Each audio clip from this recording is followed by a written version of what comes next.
the world of journalism.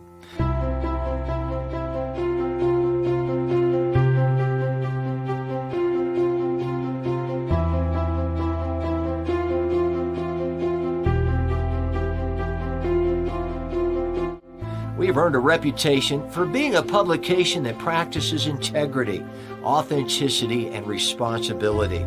For general inquiries, contact today. Thank you on behalf of the Los Angeles Tribune team. Aloha, everyone. I am Dame Doria Cordova, also have been known as DC. I am the CEO and owner of Accelerate Business Schools for Entrepreneurs and the Money and You program. And we are so excited today. We have a program with just amazing Money and You graduates from way back. I think as far back as 1980 to just probably a couple of months ago. So we've been around for 45 years, and Mo Rock, who is the CEO, owner of the Los Angeles Tribune, and our beautiful Ava Manuel, that's the editor, and our beautiful Alicia, who is constantly also part of the leadership team. We have put this together so that we can talk about money and leadership. So what I'd like to do is I'd like to bring up the first panel. We're going to have four different panels, and we're going to bring up the first one. So let's go ahead and bring everybody up, and let's say hello. Aloha, everyone. And thank you so much. And so, yay, as you can see, we got Ken Honda, and Ken Honda is one of all of them. They're all rock stars. And you see Ken Honda, Peter Swain from the UK. Well, Ken Honda from Japan, Peter Swain from the UK, Jessica Conti from Southern California, then Maria from Los Angeles and other places, Craig Doyle from Australia, Tamami from Japan, JB Owens, she is somewhere. I know she's somewhere in Canada. Canada. And then we have beautiful Jeremy Hoffman. Usually he is up in somewhere in the world. And what we're going to do is we're going to start with Ken Honda, who's going to spend a few minutes with us sharing about money and leadership. And then we're going to go to Jeremy, because Jeremy, he has this other appointment, so he's bilocating, and he's going to go a little bit first, and then we'll get all of us. All right. So Ken Honda, what say you about money and leadership? Hello. Can you hear me well? Yes. Okay, great. I'm so happy to be here. Thank you, DC Doria, for inviting us. We come from all over the world, but we can be here together and talk about money and leadership. I attended Money and You and learned about money, and that was a life-changing experience for me. It's been a few years, but since then, I always think of money in two different forms. Is this my money or other people's money? Is it present money or future money? So when I'm asked to receive some money, I should not touch this because this is my future money. For example, I'm supposed to. I'm a writer, so I sell books. So people just sometimes want to buy, and if they're not ready, I say, maybe come back next year. So if you are a CEO or in a leadership position, sometimes you wonder, I want to take this money. Should I take this money? Is this our money or not yet? So oftentimes we make mistakes imagining that this is our money, even though this is not ours. So that experience for 4 days really impacted me and transformed my relationship with money and also myself. So I'm writing a other book in the future too. So thank you so much for inspiring me. Thank you so much. So as a leader, what would you say to your teams? What do you say to them about money to encourage them to be at the same level of deservability as you are? So I always ask my staff, just make sure you receive only happy money.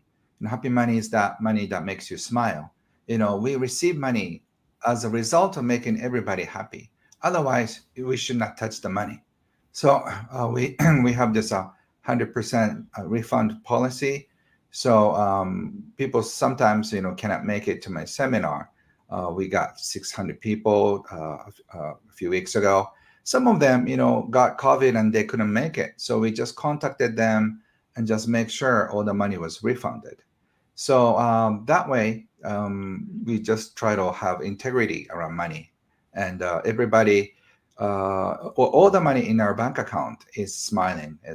That is something we all share in common. Thank you so very much. Okay, all right. Jeremy Hoffman, what say you about money and leadership? And thank you for having taken us to Texas, to Dallas a couple of times, you and beautiful Jason Estes. What say you? Yeah, beautiful. After listening to Ken, the word that was coming through was integrity. And right at the end, he mentioned the integrity. And if there was one key moment that I took away from Money and You, is that there can be integrity in making money, in applying these practices and principles such as leverage. So how can we make more money with less effort, but how can we do it in a way that still feels good? And so for me, money is like an amplifier.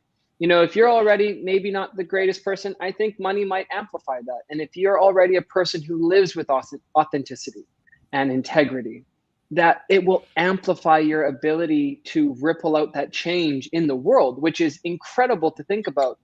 And there's very few programs that I've gone through that really focus on the personal development of how you can be in integrity, how you can communicate effectively, how you can live in alignment with your values and plan strategically, but also welcomes making money. So from the money side, it taught the integrity and the ways in which we could amplify and be real with making money and real with the costs and the things in our lives that we're spending money on.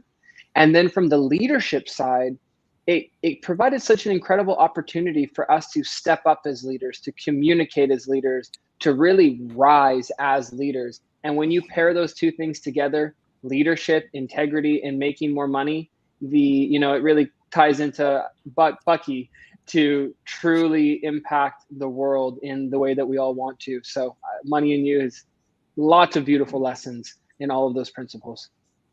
Thank you so much. And Jeremy, make sure that you go back out, and when you can come back, maybe we're going to be around for a couple of hours, and come back into our Facebook maybe feed, and be able to share about all of you guys, about all your product and services. But Jeremy, you're so committed to quantum physics and to also the best materials. You and Jason, thank you so much for the beautiful work that you're all doing. Aloha. And I know you're going to be leaving soon, and just towards the end, if you have time, come back in a couple of hours. We may be having an after party with as many as we can fit in here. All right. Thank you so much, Jeremy. All right. So why don't we go ahead and go with Peter Swain, because he may want to go to sleep, but he's in Doria time. So with Doria time, he will stay up until 6 a.m. So Peter Swain, what say you about money, leadership, and your experience? You're very successful. You've even been working about creating a bank to really support all these beautiful people that actually don't have access to the kind of financing. You also are very involved in AI, and you have a heart of gold. What say you about money and leadership? Well, it's interesting. And well, first of all, thank you to everyone that's here. I can see the comments from Facebook and YouTube, and this is a great platform. And so to Jess and Jacqueline and everybody, hi, and thank you for being here. And what I say is, I think what I took away most from Money and You was the concept of integration. I've always been quite good at playing my own game, but never maybe so good at playing that game with other people, and seeing how your decisions or my decisions interact, like reflected back at me so quickly, gave me this really, really quick feedback on how others perceive things, which has then led to a new level of acceleration. But I'm going to take a wildly controversial view and say that I've spent the last year, Doria, trying not to be in integrity, which I think maybe sounds crazy, because integrity was my watchword. Integrity, integrity, integrity everywhere. And someone reflected to me recently that if you're playing a big game, you actually can't stay in integrity. You're always going to set targets that you can't necessarily hit. So the question is then, what are you going to do to stay in integrity with these big targets? And what I'd certainly been doing, if I'm being honest and vulnerable for everybody, was I was borrowing from other areas of my life. I was borrowing from my health. I was borrowing from my family. I was borrowing everywhere I could, so that if I said to someone, I'll do X, Y, Z, then I definitely did it. And to do that, I used other things in my life in order to sacrifice to do that. So my new goal is to restore integrity as quickly as possible versus the act of trying to stay in integrity at all times. Because if you're in integrity at all times, you're either playing smaller than you should be, or you're borrowing from other areas of your life in order to do it. And my question to myself, and therefore to everybody else, is what does your integrity to yourself look like? Integrity to others is actually quite easy and not actually necessarily as important as integrity to yourself. You know, last year I did 140 days abroad. I've got a beautiful family that love me and I love them. And I did 140 days away from them. Like, why? That was crazy. That's not happening this year. I've got a 9-year-old, 6-year-old that think I'm Superman. They'll soon discover I'm not. So whilst they think I'm Superman, I want to bathe in that. So it's a question, like, if you're in integrity to others, are you doing that at an expense to integrity to yourself? That would be the question. So I think the more aligned you get, the easier your leadership becomes. And with that, the easier your access to money as a pass-through and conduit becomes as well. Thank you. Wow. Wow. So listen, go ahead and comment. You know, if you, especially after you leave the stage, you can go to the Los Angeles Tribune. My favorite, of course, is Facebook, and you can put all kinds of comments and meet all kinds of beautiful people. We have people from around the world here. So thank you so much. JC got lost. JC is supposed to be here. If somebody can help me look for JC. Is she here? Thank you so much. Oh, I'm so excited. I don't know. Who wants to go next? Shall we have Australia be represented? Craigie, you want to go next? Yeah, that sounds All great. right. Money and leadership. Thank you. And Eva, can we please leave them up until they are done speaking? Thank you. Thank you. We can leave them. Go ahead, Craig. Well, good morning from Brisbane. And I think I saw Jeff Kamagami there somewhere. Hey, Jeff. Jeff and I were on a retreat to Antarctica. That's where we met Doria, and it was where I first learned about Money and You. And on that ship, we decided to have a look at this program and to see if we could bring it back to Australia. And of course, we went to San Diego and had an extraordinary time, and we were in, and we've been in ever since. So we lead the program down here in New Zealand and Australia, and it's really been an absolute privilege to be part of that. Often people speak about Money and You and how it affects them and their business. But when you attend a program, which is an experiential learning program, it impacts all areas of your life. And a few years ago, I was coaching my son's rugby team. And I think when we travel through life, it's right or wrong, good or bad, it's very clear. And there's winners and losers.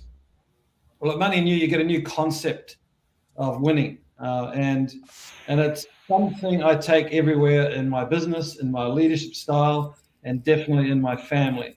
And it's simply this. There's a winning team and there's a learning team. I know it might sound a bit unusual, but yes. And there's no emotion attached to learning. If you're losing, it can be very impactful. And so I taught our rugby team that there's a winning team and a learning team. And if we weren't winning and we didn't win that day, we'd spend some time looking at what we learnt, not spend time bathing in sadness and we could have done better. And of course, we're in the learning team because the outcome we want to produce is to win. And if you consider that in business, when you're not winning, you can go below the line, which is a place where there's no opportunity to learn. So responsibility is, again, another really key insight in Money and You, where when you start to take responsibility for everything in your life, that's where the opportunity is to learn. Now, if we go back to that little rugby team, while I was coaching them and talking about winning team and learning team, all the parents were really engaged as well. So it's interesting that when you start to be a stand for something new, that it can be engaging, and people got really engaged in this learning team conversation. And of course, once you become the winning team, how do you continue to win? Well, you continue to learn. And so we are all in the learning team, and being open and receptive as a leader being prepared to listen to others rather than choose and make decisions on your own account does impact your leadership. And how well you lead really, in my view, determines how well you succeed. Thank you from Australia. This is Craig signing off. Back to you, Doria. Thank you so much. Thank you so much. Thank you to you and Rilby. Rilby will be on in about an hour. That's the other half. And thank you so much for that. And one of the things that I just wanted to share with all of you is that the part of why we wanted to do this was to also demonstrate to the world collaboration, people from all around the world, and not only people that put their money, their time and energy to continue with this work, but the work of Money and You is much higher than, for those that haven't attended, it's understanding that we really truly want to create an environment where it can work for 100% of humanity. And if you have a thought that is not possible, you definitely want to do Money and You, because it is possible. Since the early 70s, we have had more than enough on this planet to solve many of today's problems. So with that, we're going to go to Japan. Japan, this is our promoting partner from Japan. And I wanted for, of course, Ken and Tamami to be in the same stage together, because there's so many stories to say about Japan, particularly since I used to have a Japanese partner by the name of Kiyosaki. And it's so funny because Ken Honda looks a little bit like Robert. And every once in a while I go, oh my God, God gave me a whole new version of Kiyosaki in Ken Honda. They kind of look alike, especially in person. So with that, Tamami, you have been a leader. You bring these beautiful programs to Japan. You want to know Tamami. She's incredible. Hi. She was brought to us by JC and the Globe team. So Tamami, what say you about money and leadership? Yes, good morning, everyone. And yes, money and leadership, in terms of money and leadership, I was really not interested in both of them at all. First of all, leadership. I always felt leader is the most, how to say, they don't, in Japan especially, leader, there is nothing else. It's nothing to gain being a leader. That's what I felt when I was young. And it's been like up till 40 something. I was in this industry, means seminar industry, providing a lot of learning. But myself, I was not leadership was my theme or my interest. And but I established the company and I had employees, and all of a sudden I felt without leadership, without something I have to go break through, there's no more future. I couldn't manage the people and all that. So at that time, I just encountered Money and You, and I learned in the Money and You, and also I took the ITP, we call, and it's another advanced version of Money and You, and I learned the leadership there, and that was amazing. Now we are providing that course, the leadership course, presentation and leadership course. And actually yesterday I had a Zoom call with two of the graduates, and they've been just really passionately talking about that course, how it changed. It's not that promotion or anything, but they've been just talking like just really, really into them, and it really changed themselves. So they were really happy, and they talked about the result and everything. I just feel so proud, and just gave me a lot of energy. And maybe everybody knows that Japanese people are very nice, very compassionate, very supportive, and everything. They're good followers. But they need to be trained to be a leader, for sure. And that's what I'm doing it. Thank you. And I'm so happy doing that. Thank you, Doria. But Thank you so much. everybody. Thank you. Thank you. Yay. Domo arigato. All right. So let's go ahead and go to our beautiful JC Wee. JC Wee is one of our promoting partners from Malaysia, Singapore, right in Japan, brings in all these different countries. And I met JC when she was a very young girl, and now she's still a little bit older, but that's it. Almost 20 years. So what say you, JC, about money and leadership? Thank you, Doria. My Money and You journey began over 20 years ago. And at that point in time, I would say I had a superpower, and that superpower is called invisibility. Nobody could see me, and I did not want to be seen. And when I went to Money and You shook me up. It woke me up, and it challenged me to level up. And it still does, still today. Every single time I come back to Money and You, I am surrounded by amazing friends who ask more of me than I do. I believe that the biggest thing for me when it comes to leadership is to train my listening. Because every time I get stopped, it is the voice inside my head that is actually stopping me, rather than the things that's happening around me. So it was really a practice for me to get very present to what's happening inside of me, because that is what is projecting outside of me. And what I noticed in Money and You was that it brought a lot of things in my blind spot, in my subconscious, to the surface. And I noticed that, yes, I want more money. I want more opportunities, but I was just pushing it away unconsciously. And that was what showed up for me in Money and You. And I finally decided, is this how I want to continue to live my life? I saw how I was setting myself up for failure. And in that moment, I get to see flashes of Money and You principles, right? We use flip charts, and those flip charts would just flash at me in those critical moments for me to make a very different and empowered decision. And that is, to me, what money and leadership is about. The universe will continue to challenge our commitments, to ask me, is this what I want? Am I on track or am I off track? And in those moments, what do I choose? And so for me, leadership is choosing in those moments, choosing whether I want to be in integrity or be out of integrity. And I have to live with the outcome.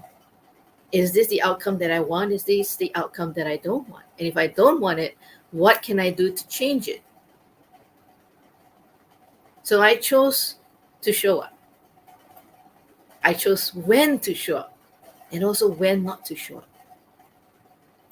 And I would also say one of the biggest things about being a leader is to do the inner work, to allow ourselves to rest when we need the rest and not feel guilty about it, because we do need to recharge. And at any moment, we can choose to be a generator. Whether we want to generate more money, more love, more power in our lives, to empower more leaders, it's all about generating. So in my 20 years journey, I felt that, yes, passion is something that makes me feel fulfilled and feel that there's meaning. But what keeps me moving forward is commitment. And that's what money and leadership is to me. I'm complete. Back to you. Thank you so much. So we're going to be nearing, we have about 7 minutes and we have some wonderful people. So Dame Maria Simone is going to be, she's going to come back with us at about 6:50, but go ahead and she's going to go a little bit faster. If you can come back at around 6:50, we're going to have more time at the tail end. But because you got so much value, go ahead, Maria. What say you? Absolutely. Okay, real quick. I'm a New Yorker. I can do this. I can speak fast.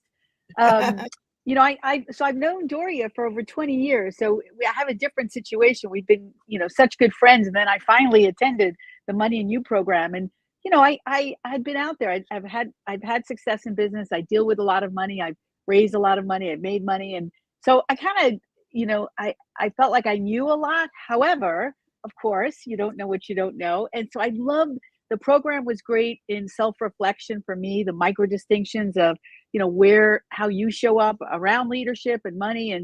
And because it's so fun, things happen so quickly. You just get to see that the self-reflection is magnificent, and that's part of the transformation. And so I love that part. I do come back often because now it's my secret weapon in team building. This is great to bring the people in your life, your teams. We've been doing that for years and years, and I get to see, I'll see how my team shows up, and then I go home and now we can make adjustments in the business. It's really given people a better perspective around money, where they may have been more competitive, maybe had deservability issues, especially in sales and things like that. Now they understand that, we're here for a higher purpose. Money is a tool. It's a spirit. To me, it's a spiritual energy to, we love to see it circulated into its highest and best use. So I find that I could turn, our team members become more, sales oriented. Like they're more, when they're on purpose and they step into their own leadership, they're much more effective. So it's been just wonderful, and it's helped all my businesses grow and all my partnerships just move forward. So thank you. It's been awesome. I'll see you later then. Okay, and thank you for giving up your hot yoga. So Jessica Conti, can you also join us around 6:50, or you probably have lots to do, but go ahead, Jessica. What say you? I was muted. Yes, I can join you back at 6:50, but I'm inspired to share something so profound that was gifted to me at Money and You. And by the way, thank you for your invitation for me to join this amazing conversation. So many distinctions that lead to the conversation of money and leadership, but the one that stands out for me as an entrepreneur, as a leader, the most is responsibility. And prior to Money and You and understanding the deep, profound meaning of that word, I felt a heavy weight, like many of us did. When you hear responsibility, oh, geez, it feels heavy. Like, oh, I got to carry this responsibility. I have to do this. That's not the case. The awakening for me in responsibility was, it's a gift. It is a gift to, like Maria was sharing, step into your true purpose, your divine plan in life, and your best self, and give to the world what you're built to do. And that is a gift. That's a responsibility we all have. And as leaders, leading our teams in business, leading our colleagues around us, our families even, leadership, if you kind of narrow it down for me, the word that comes up for me is responsibility. It's the responsibility that I get to show up for them. I get to tap into their brilliance, into their gifts and talents and contribution. And instead of having like this hierarchy where you're a leader in your business up here and you have everyone working for you beneath you, it's the opposite. It's you're the leader, you're the hub and the heartbeat, but you have everyone on your team around you collaborating, contributing to the problem solving, to the day-to-day operations, to allowing yourself to be that leader and lift the others up around you. And in a nutshell, that was probably the biggest distinction that landed on me in my whole life, and as a gift to understand that deeply profound, true meaning of the word responsibility. Wow. And I feel complete. Oh, wow. Wow. Okay, JB Owen, how are you going to beat that one? Wow. Thank you so much for letting me be here. So many great conversations, so many wonderful things. And it was just an honor to be a Money and You participant and graduate. So loved coming to Money and You. And I have to be honest, for me, I got a big awakening when we talked about contracts and we learned about how to make contracts. As a Canadian, I was always a little bit shy because, we're always so nice as Canadians. We don't want to pressure people with contracts and make people sign. Even as a woman in business, I had my own beliefs around, oh, what does it mean to create a contract? I just want people to be their word. I want people to show up. And Money and You was so great about teaching us that leadership and creating contracts and agreements with people is so powerful. You can achieve so much more. You can get so much more done. You can be so much more laser focused when you create a contract around the abundance and prosperity of money. And I've been dabbling with this wonderful idea and working on a new book called M2, because I know a lot of people that I coach talk about, please God, let me have more money, or money is evil and money is the root of all evil. And they have this idea that money is God energy or devil energy. And really what I'm coming to understand is money is its own unique energy. And I call it M2 because you need something, an idea, a product, an imagination, a vision, and you need something else, a person, someone who can create, a builder, a visionary, to come together to create the abundance of money, because so many people are sitting around just wanting money to come to them, just wanting money to show up, just wanting to do the smallest, littlest amount and then have huge amounts of wealth. And what we're forgetting, and possibly we've lost a little bit, is this idea of collaboration, not competitiveness, but coming together. How do we create this M2 energy that fosters abundance and money and allows us to work together? And it goes right back to the beginning of creating these really powerful contracts with intention and beauty and giving. And as someone who is really excited and committed to igniting humanity, how do we speak to and teach others to feel the same way? And as leaders, we have to lead by example. How do we show our teams, our staff, our employees, our children, our community, the people who spend time with us, leading by example, that generating funds, wealth, abundance, prosperity, all of that comes with leading first, saying yes, making the effort, putting the energy into it, manifesting what it is you really want. Powerful, powerful energy that comes from it. And Money and You truly shows you that. All of the team is so committed. All of the speakers and facilitators are so giving, genuine in this, very much assisting, supporting, and offering, creating this manifestation of money and abundance for all of the attendees. And I've met some great, incredible people there, friends that I have made from the class and the course. I absolutely can't wait to audit and come back and do it again. And I just want to say thank you, Doria, for just making this possible for so many of us to really step into our abundance. And thank you so much. Thank you so much. And so, just so you know, we're going to be migrating some of you out because we have people waiting for the next batch that's coming in. So if you have spoken, we're going to obviously keep our beautiful Leticia. But if you can and you're awake and you feel like it and we have little room, we'll be having possibly an after party around 7 o'clock California time for those of you that didn't get to speak as much, but it has been so valuable.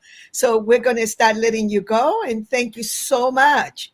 Leticia, you're on next. All right, Leticia, what say you? And let's start bringing up some of our other next beautiful batch. Leticia, you are on mute. It's okay. We know that you're a master of this, except when you get in front here. And it's totally okay because you have all the time in the world. What I can do is I can bring some of the other people in now. We'll go ahead. Oh, there we go. All right. Go ahead, Ava. Let's bring up some of the other speakers too. It's okay. All righty, here I am. Sorry about that. StreamYard is not what I use very much, but I'm so glad to be here. Yeah. So basically, I want to say that leadership. You have some. You could go ahead and handle the other people. We have. Okay. So go ahead and mute yourself. No problem. Thank you. So Leticia, maybe we can mute you. Can we mute her, Ava? Help her up. It's okay. We all have technical. Hi, everyone. This is the next batch. How are you? We have Singapore, India represented. Leticia's going to be coming back in a minute. And we have Dame beautiful Marie Diamond from Belgium, but she's actually in Los Angeles right now. We have Dr. Ray Blanchard, my platonic boyfriend. Shh, don't tell the boyfriend.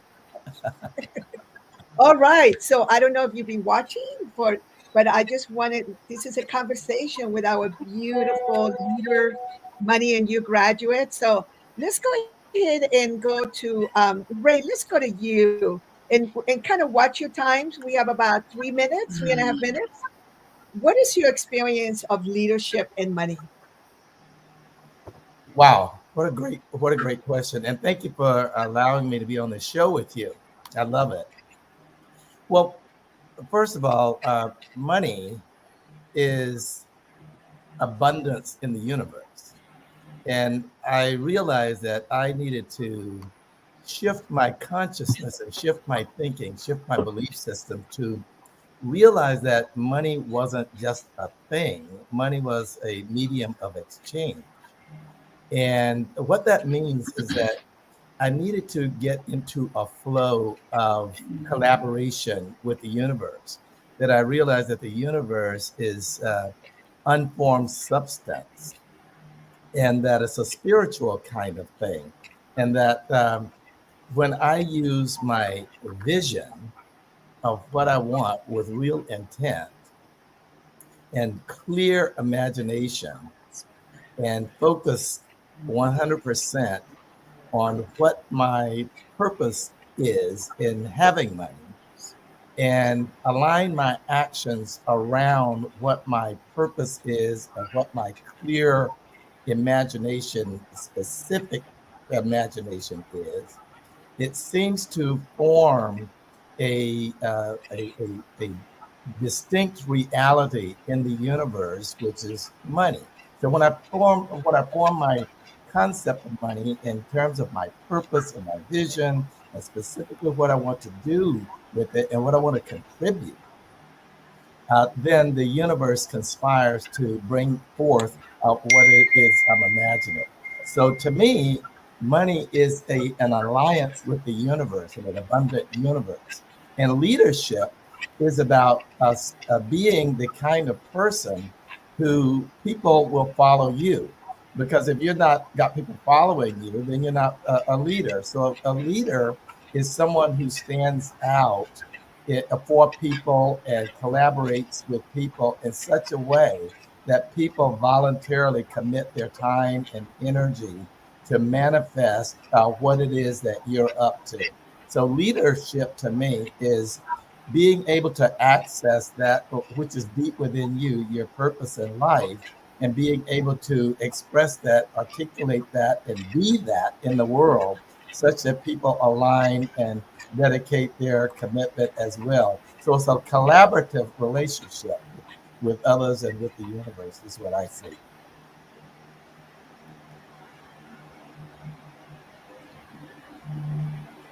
Me too. That needs to be brought up. Thank you, Greg.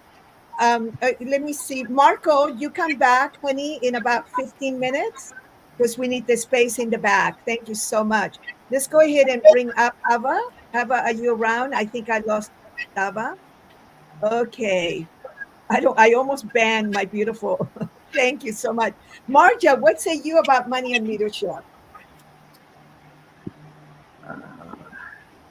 Hello. Can you hear me? Yes, we can.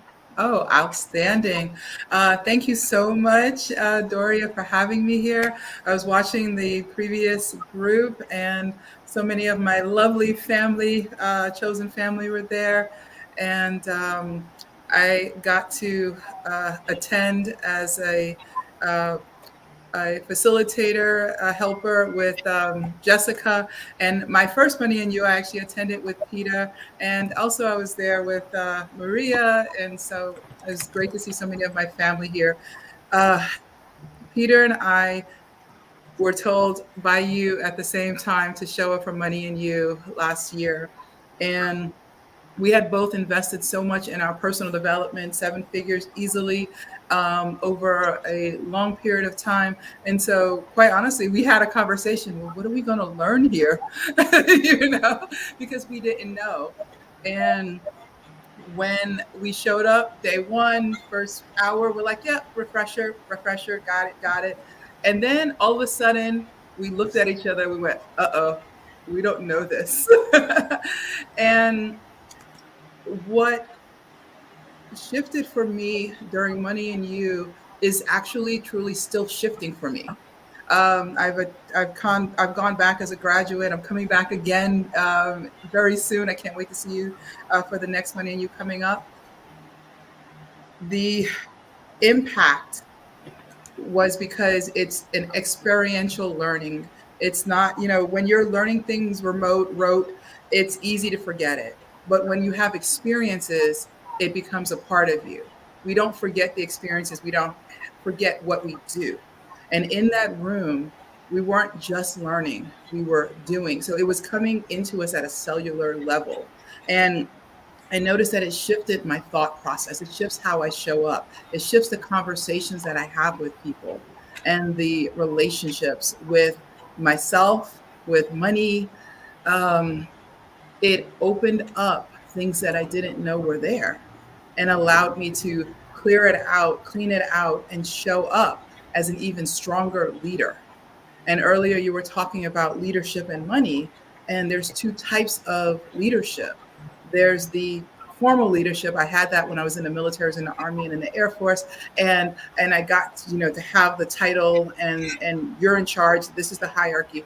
Formal leadership, I understand that. And then there's also the informal leadership, how you're showing up every day for yourself, for everyone that you have a conversation with, for everyone that you do business with, for everyone that you serve. And that informal leadership is even more important because it's talking about who we are and what we're going to do and actually how much impact we're going to get to have in the world. And the informal leadership is what came to the surface even more because Money and You and that experience allowed me to move out any of the false stories, false beliefs around money, around sales, around impact, around business, and allowed me to really show up at a higher level. It's absolutely incredible for me to walk through life now as a Money and You graduate, being in the league with, in connection, having peers all over the world that are also Money and You graduates that are doing incredible things in the world. So it kind of raises the bar a lot, Thank you. Thank you so much. Oh, I love all these different sharing. So what we're going to do is, Jeff Gamami from New Zealand, I want you to come in. So make sure you connect, okay? Make sure that you connect. Oh, I don't know if I'll have room now. That was here. All right. Let's go ahead and go to Dame Marie Diamond. What say you about money and leadership?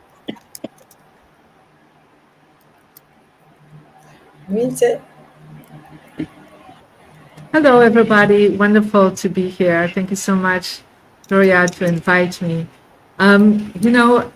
I came as an immigrant in 2001 to the United States. And one of my clients a few years later was Jack Canfield. And I asked Jack Canfield, what are the things I need to learn here to really become successful in the United States? Or is there any program that you would take again or that you could recommend me? Because there's so much on the horizon. And he said, there's only one that I would take ever again, and that is Money and You.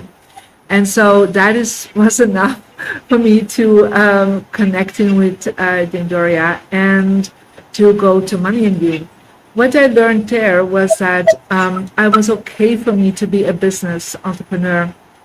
I came from Belgium, and I had started up a business there that failed. And so that led to a lot of judgments towards myself. And, it was just, me consulting and speaking, and things went wrong. And so I was really not in a good place around money at that time when I came into Money and You. And what I learned there created for me a different anchor about money. And of course, the experiences, it was not just like reading about it, studying about it, it was experiencing it. That amongst a group of people that were just so loving, so compassionate, but also so focused on helping everyone that was present there, the participants, and the team was just so present there. And I will never forget that, to just bring us through the journey. And I would always say, many times people ask me, what would you do again if you would do another program? And I would say the same as Jack Canfield, the only one I would do is Money and You, because I became there a leader. And even if I had a big vision and a big focus, I literally did not become a leader. And I would say I would never have been in The Secret. I would never had millions of followers and students. I would never have, attained everything I received if I would not have spent these 3.5 days in close to San Diego. And just releasing, first of all, what I did was releasing all the pain I had from the past experiences. And then really understanding that I was able to connect in with money in a different way and with leadership. And that, that leadership skills I learned there are still serving me every day. And there's still flashes of Money and You that come back, even if it's like 20 years ago now. Sometimes when I'm in, a decision making I need to do, I just would refer back. I would just see myself, literally visualize myself in that space and the Money and You meeting. Even if I don't remember all the details, I just tap in again to the energy and what I subconsciously still remember from this. And then I get new insights. And so it has been an eternal learning, but at the same time, one of the most amazing and gracious experiences I've ever had to learn about money and leadership. Thank you. Me, a little bit of. Okay. Thank you, Marie. We got all of it. And by the way, once you're done speaking, we may be pulling you away because we need to have enough room. So if you have spoken and get put away, please forgive us. All right. Thank you. Leticia Wright, are you ready to go? And thank you for ready to go this time. Thank you for having me here. Money and You has been an exciting blessing in my life. I came to Money and You not really knowing very much about it. I have a friend that when she invites me to things, those things are so fantastic that I just am at the point where I don't really ask a lot of questions. I just show up. And she told me I needed to be there and show up. And it was a fantastic opportunity to be around so many people that were so positive. Like, whatever you said, I think I want to do this. They were like, yeah, you could do it. This is how you could do it. I had just not been around that many positive people. I'm used to my parents saying you can do it, but not strangers who didn't have anything invested in what you were doing saying, yeah, you can do it. And I got some great ideas for you. And some of those people that I met at Money and You, I still work with today. I still know today. I was part of a class where two people actually got together as a couple. They are married and have children now. I mean, it was just, that class was just a really magical class for me. I seem to be watching magic happen around me. But when I think about leadership and money, I love leverage, and I love leveraging leadership and money for helping those who are unhoused and hungry. So I stand firm that everybody deserves a safe bed and enough food to thrive. And so what I've been doing is working on an initiative with Dame Doria about adopting the homeless without taking them home. So I do a lot of the street leg work. There's the link that if anybody wants to donate to that. I do a lot of the street leg work to help people who are on the streets, giving directly to them, that people are on the streets. But I know that a lot of entrepreneurs, a lot of my friends, they have a heart for it. They just maybe don't have time or expertise in how they want to work with it. And so I'm here to kind of redistribute the wealth, the money. So I talk with a lot of leaders about funneling some of their leadership into what I'm doing. and then we have people on the ground to do it. I'm working with a food kitchen in Paris that serves hot meals. They serve hot lunches to whoever comes. Some of the people are working people, some of the people are people on the street, but it is nutrition food, it's not garbage food. And I work with charities that help children get off the street, YES, and Stand Up for Kids in Orange County. And then we have a new homeless partner in Santa Clarita. They are building another shelter, which is going to be an apartment building where they're getting people off the streets into stabilized homes so that they can move on to their next station. So that's been a dream for me. I'm moving more and more into that. Yes, I still have my TV shows. I'm still building channels on Roku, Amazon, and Fire TV. But this is just becoming more and more of my life, and I really love it. Thank you. I'm complete. Thank you so much. Thank you so much. And we're going to be removing some of you. By the way, if you are in the back, if you are in the backstage, if you're done, you have to go so that we can let the next batch come in. Thank you so very much. So Aziza and Dawa and Terrence and Carol, I'm sorry, we're going to have to shorten it a little bit, but you can come back at 6:45, 7 o'clock if we have room for the after party, right? So we'll go ahead and Dawa. I know that you are in between gigs here, so go ahead and just share with us about money and leadership. Sure, Doria, thank you for having me. What came to my mind listening to the others is something I've learned on my journey around money. I'm a technology entrepreneur. We're using technology to scale human transformation around the world, specifically artificial intelligence technology. But we also work a lot with investors. And there's this concept of dumb money and smart money.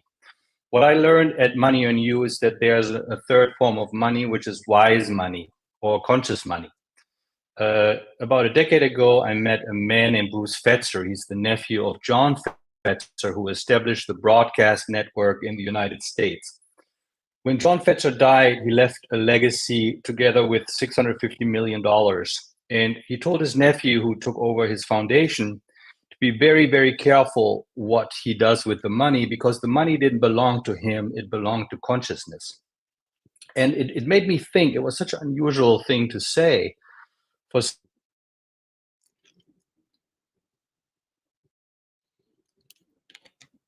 Is that Dawa or is it me that is having a little bit of a challenge? Dawa, he was sharing something so beautiful. It's his internet, right? It wasn't me? Hello? Okay. So I hope that he can come back in. All right. I tell you what, let's go ahead and we'll take Terrence. Go ahead and share. Terrence is our promoting partner, also from Malaysia, Singapore. What say you? To me, like there has been a lot of times where I have this conversation that is, should I go for happiness? Should I go for money? And this has been the background of where I was brought up in. And it seems like a mutual exclusive conversation. If you want happiness and peace, money's in the way. And if you want money, you probably have to let go of a lot of the good stuff and values in human and go all out for money. It was a mutual exclusive conversation where I was brought up in that conversation. And at coming to Money and You, I kind of like learned that it is just a story and it's not really true is that way. What's true is how I want it to be. And that really got me thinking and made me realize that what I was taught when I was in that environment and culture is not really accurate. And it gives me an opportunity to re-evaluate everything. Is it me or is it Terrence? Hello? Is it Terrence having a challenge? No. Sorry, Terrence. I interrupted you. It's all Go right. ahead. If you can complete. And that is kind of like the journey of starting to relook at everything in my life, all the old beliefs, all the old culture that I learned. Is it true or not? And starts to give me a lot more insights to build on what money's what my relationship with money is, what my relationship with leadership is, what my relationship with leading people, making impact on community is. And that's what the program helped me to get clarity on. And that's one of the biggest things I got from the Money in You program. Thank you so much, so that you committed your life to supporting it so much. Thank you so much. Oh, we're having the next batch starting to come in.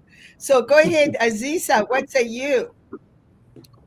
Thank you so much, Doria. It's really wonderful to be on this beautiful space and seeing all our amazing friends around the world. And it's been a journey for me. You know, when I first think about Money and You, and I was in the room in the Chinese Money and You with Lin Weixie Lao Shi, it was a great experience. And the one biggest takeaway at that moment for me was, what am I doing in this world? What is my biggest gift for the world? What am I supposed to be doing? What's my life purpose? And that is the journey that got me to a huge way of being right now, who I am and what we are doing in our space. As you know, Money and You has been the pivotal point for our work in consciousness for businesses. As we say in Money and You, the mission of uplifting humanity consciousness through business. That is something that related so much to us in the way that we showed up. And for me, I still remember the first time when Wendy was taking me back, Wendy Tan, back from Money and You to drop me off. And she said, Aziza, you are going on a very interesting journey of learning about the youth, the deep work of the youth, consciousness work. And that's going to take you a long way. And that is what has happened to me in a big shift in the way that we showed up together with my business partner, Mr. Ayyappa Das. Both of us have created this beautiful space for conscious leadership to grow in Asia, especially when it comes to conscious capitalism, where we are playing the barnyard game. As many will not know if you have not attended, so that's something you need to do, because in the barnyard game, we actually talk about collaboration, spontaneous cooperation that takes over. And that's the community that we are building from Asia, really passionately. Even when we brought Money and You to India, it was in that space of really connecting the world into a space of spontaneous cooperation where global peace can be the pivotal point for humanity to grow together in global business. So there's a whole stuff around this that we have been leading from Asia. And I think that speaks for itself for business and money. And as we take on, the going public journey, right? The IPO journey, it's been me expanding my deservability around money, coming from a homemaker, from a very humble background, and right now into talking about going public. And that's really about how Money and You is continuing to shift me as I constantly attend and grow in our network globally. So I want to say thank you, Doria, for creating this amazing space and also supporting humanity and all of us coming together as a big family. Thank you so much. Thank you, Aziza. Aloha. All right, let's go back. Dawa, you take another minute to complete. It was so good and you left us. But go ahead, let's complete. Where did I leave you? What was the last thing that came through? I can't remember the exact words. I used to be a co-reporter, but not anymore. No problem. So I was talking about dumb money, smart money, and what I learned at Money and You, wise money. Yeah, and I mentioned John Fetzer, the person who established the broadcast industry in the United States, who, when he left a legacy of $650 million to his heirs, told them, be very careful what you do with this money. This is not your money. This money belongs to consciousness. And it really got me to reflect also with what I learned in Money and You, what money's role is, because most of the systems we have, the political system, the education system, the healthcare system, they're all being held back by our relationship with money at the moment. And so as someone who actually was trained in a monastery and spent a lot of time in meditation retreat as a monk in my young age, I never would have thought that part of my work would include transformation around money. But today I'm absolutely certain that in order for us to move forward as a species, this is the important key relationship we have to transform. So I'm enthusiastic about the work that you're doing and all the great people here that you have speaking. And I'm myself totally committed to continuing this work of helping our world transform this afflicted and also, let's say, a little bit traumatized relationship with money, and bring it into alignment so that money can fulfill its destiny, which really is to help us get to the next level of our own evolution. But for this, we have to understand that money, in fact, is consciousness, and that it is here to serve a purpose, and to have more people in the financial service industry as well and dealing with money who do this with the same intention that you and I and many others are here, which means using money as a vehicle to bring the community of man forward. Thank you so much. Thank you. Thank you so much, Dawa. We're going to let you go now because some people are being left out that need to come in for the next batch. And we have beautiful Sharon Lecter. Please forgive me for all of you that have been waiting, but Sharon can only be with us for just a few minutes. So she's knocking in here. And Sharon, thank you so much for joining us and the contribution that you have made with, 36 million of the first Rich Dad Poor Dad book is known now as one of the, the bestseller around the world in regards to that particular genre. Thank you. Thank you for doing that beautiful work. And so Sharon, the conversation today is about money and leadership. And if you did Money and You a long time ago. So if Money and You impacted you in any way around that, you were already this rock star leader. So what say you, Sharon, about money and leadership? Well, thank you, DC. And hello, I see a lot of familiar faces. Good to see you guys. Delighted to be with you. And I'm between two other events, so I want to make sure I had some time to come spend with you. And, Money and You is all about mindset, all right? So you cannot lead others if you can't lead yourself. And so leadership as it comes to money is what decisions are you making? What are you allowing your subconscious to control related to that decision making? We hear things when we're little about money doesn't grow on trees, save for a rainy day, pinch your pennies. And so when we're young, because we're not being taught about money, we hear money negative, money negative, money negative. So wonder we end up with a mindset of scarcity. And it's our subconscious. We may not even realize that until we realize that we are afraid we're never going to have enough money. And then when we actually become successful, we're afraid we're going to lose it because we've never dealt with that innate self-conscious hindrance as it relates to money. So it's like anti-leadership, right? You're constantly afraid. Your money is in a circle of fear. And so particularly Money and You concentrates on teaching you about that and helping you identify those blocks that are standing in your way. And you cannot lead in authority and you cannot lead with passion if you have these things holding you back subconsciously, because you communicate that.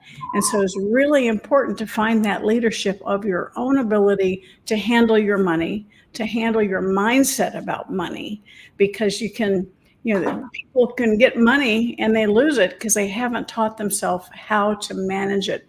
So you have to lead your money as well as lead yourself, but it starts with your mindset and being able to understand that you have every opportunity to create wealth in your life. We are all where we are today because of the choices we made before today. If you want something different, something more, something better, just start making different choices today. And that starts with how you handle your money. Are you a consumer or are you an investor? It's kind of easy. Think about it. And you're either in control of your money or it's in control of you. And that all comes back to what your subconscious mindset is making you control.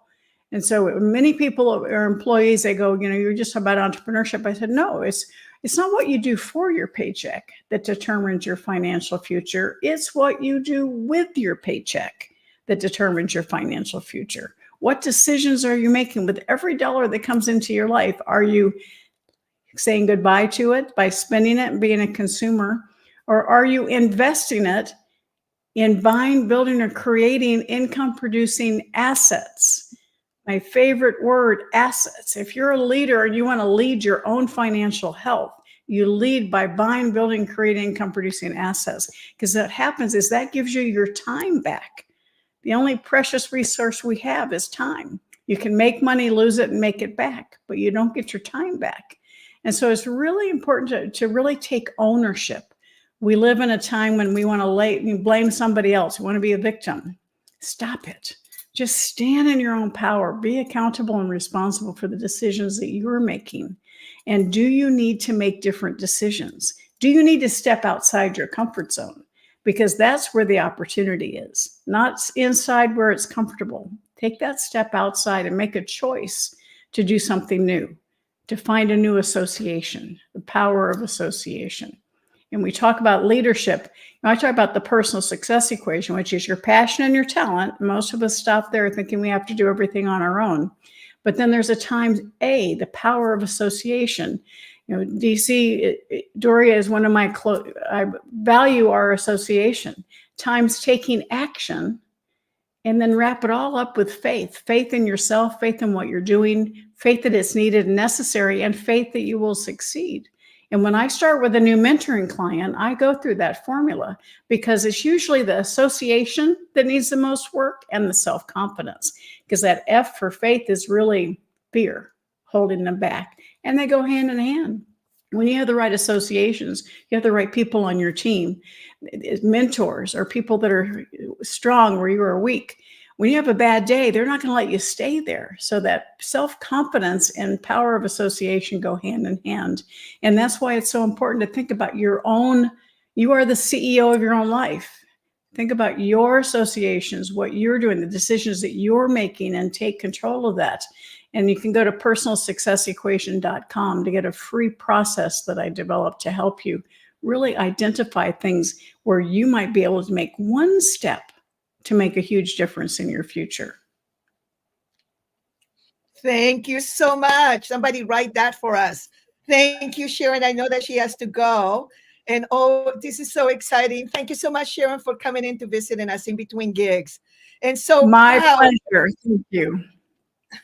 Thank you, Sharon. And coming into my distinctions program the other day, you know, the Money and You distinctions. It was so nice having you with us. So we have anytime I can support. Thank you, Sharon. We have Carrie Zurier, one of our leading Money and You instructors, and we have our beautiful Andrew Barron, another one of our Money and You leading instructor. And I snuck in Jeff. Jeff, we didn't have room for you, but now we make room for you. But you were one of the people that took us down under, one of our promoting partners. Thank you so much. Edmund Lee, you are one of our business developers. Thank you so much. Brian Gallagher, thank you so much for being here at the last minute. And we have beautiful Dr. Tom Chesser also. And Tom, I think you were on at 6:30, honey, right? So come back at 6:30. Okay, that'd be good. That'd be good. We'll have you back at that time. Thank you so much. And Carol Dysart has been patiently with us. She's right now, not in age, not in soul, but the oldest graduate in this room. So we're going to have Carrie. Carrie, I know sometimes she's a little bit tight, and I have to go with the person that has been with me the longest around. So Carrie, we're talking about money and leadership, and we're only about 3 or 4 minutes. I know.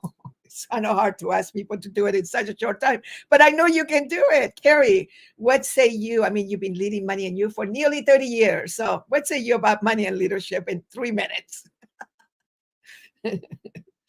Oh, are you on mute? Okay. I think you might be on mute. Thank you. I know it's at the very bottom. This is a different one. Got it. Thanks. Yes, I've never been on this platform before. So I just came off of a 2-hour call with our instructor trainees in Japan. So 3 minutes is a challenge and I'm up for it. I came on as Sharon was speaking, and my assertion is that most everybody who's speaking is speaking towards your relationship with money. If you really are going to shift how money shows up in your life, the 3 areas you have to focus on are: how does money work? How does money work? What are the facts around your money? In other words, how much comes in, how much goes out? And then what is my relationship with money? And Money and You focuses on all 3 of those areas, but the most important is your relationship with money. When I started this work, I had zero relationship with money, which was very ironic because I was a very successful fundraiser. I actually dealt in money all of the time, but money was something outside of me. Money was something that I used. Money was something I needed to handle. Money was something that was a pain in my butt. You know, there was like money was something I didn't have a defined relationship with it. And I was thinking about this, and I've been thinking about this obviously for over 30 years with the work that I do. But really, the message that I have for everyone today is, what if money was on your side? What if your relationship with money was that it actually works for you and wanted you to win? What would you be doing with your money? How would you be relating to your money? What would you do differently? And Sharon just talked about relationship. Everyone is likely speaking about relationship because everything is context or relationship. Context, the lens through which you see. And if you do not have a relationship with money where it is working for you and it's on your side, it's actually your friend, then you're always going to be resisting it. You're always going to be pushing against something. And I don't think anyone who's listening to this or experiencing this or even outside of this needs any more experience with pushing against. There's so much resistance in the world. There's so much what we don't want versus what we want to create and taking the steps to create it. So my message to you is that money is on your side, and for you to start shifting that mindset in order to create money as an ally, not something that you need to manage, not something that's something outside of you, not even a foreign concept, because you have a relationship with your friends. You care about your friends. When people are on your side, you know they are going to be there for you. And I believe on the most powerful relationship that we could have with money is the relationship that 99.9% of human beings have with air. When you think about it, you don't worry about air. You don't fret about air. Yes, if you were climbing Everest, you might need to think about air. And sometimes we do need to think about money, and we need to plan for money, and we need to figure out how we're going to do the things that we want to do. I'm not saying never think about it, but when money is on your side, the relationship you have with money is that it will be there when you need it, just like breathing in and breathing out. Money is about breathing in and breathing out, taking it in and putting it out over and over and again so that it works for you in the ways that you want it to work. And that was really Bucky's message. How do we make the world work for 100% of humanity 100% of the time? And in order for your world to work, your relationship with money has got to work. How'd I do on time, Dee? Oh my God, you are hired for another 30 years. Yay! Thank you, Carrie. And we want to remind everyone that you will be leading again the San Diego Money and You program. May 1, we start in the evening through 4th. And I know that quite a few watching are already attending. A lot of you are Money and You graduates. Thank you so much. And we still always need support in the logistics team. So make sure that you go to info@moneyandyou.com and let us know that you can join us for that. Or the great game, you know, on day 3, Friday. Yes, at around 5 o'clock, come and hang out with us. We'll have yummy food. Yummy, yummy food. All right. Thank you so much, Carrie. We're going to let you go so we can let some other people in. And so with that, we're going to go ahead and go to our next Money and You instructor. And thank you for the rest of you for your patience. Andrew Barron. Andrew Barron, what say you coming all the way from New Zealand? What say you, my love?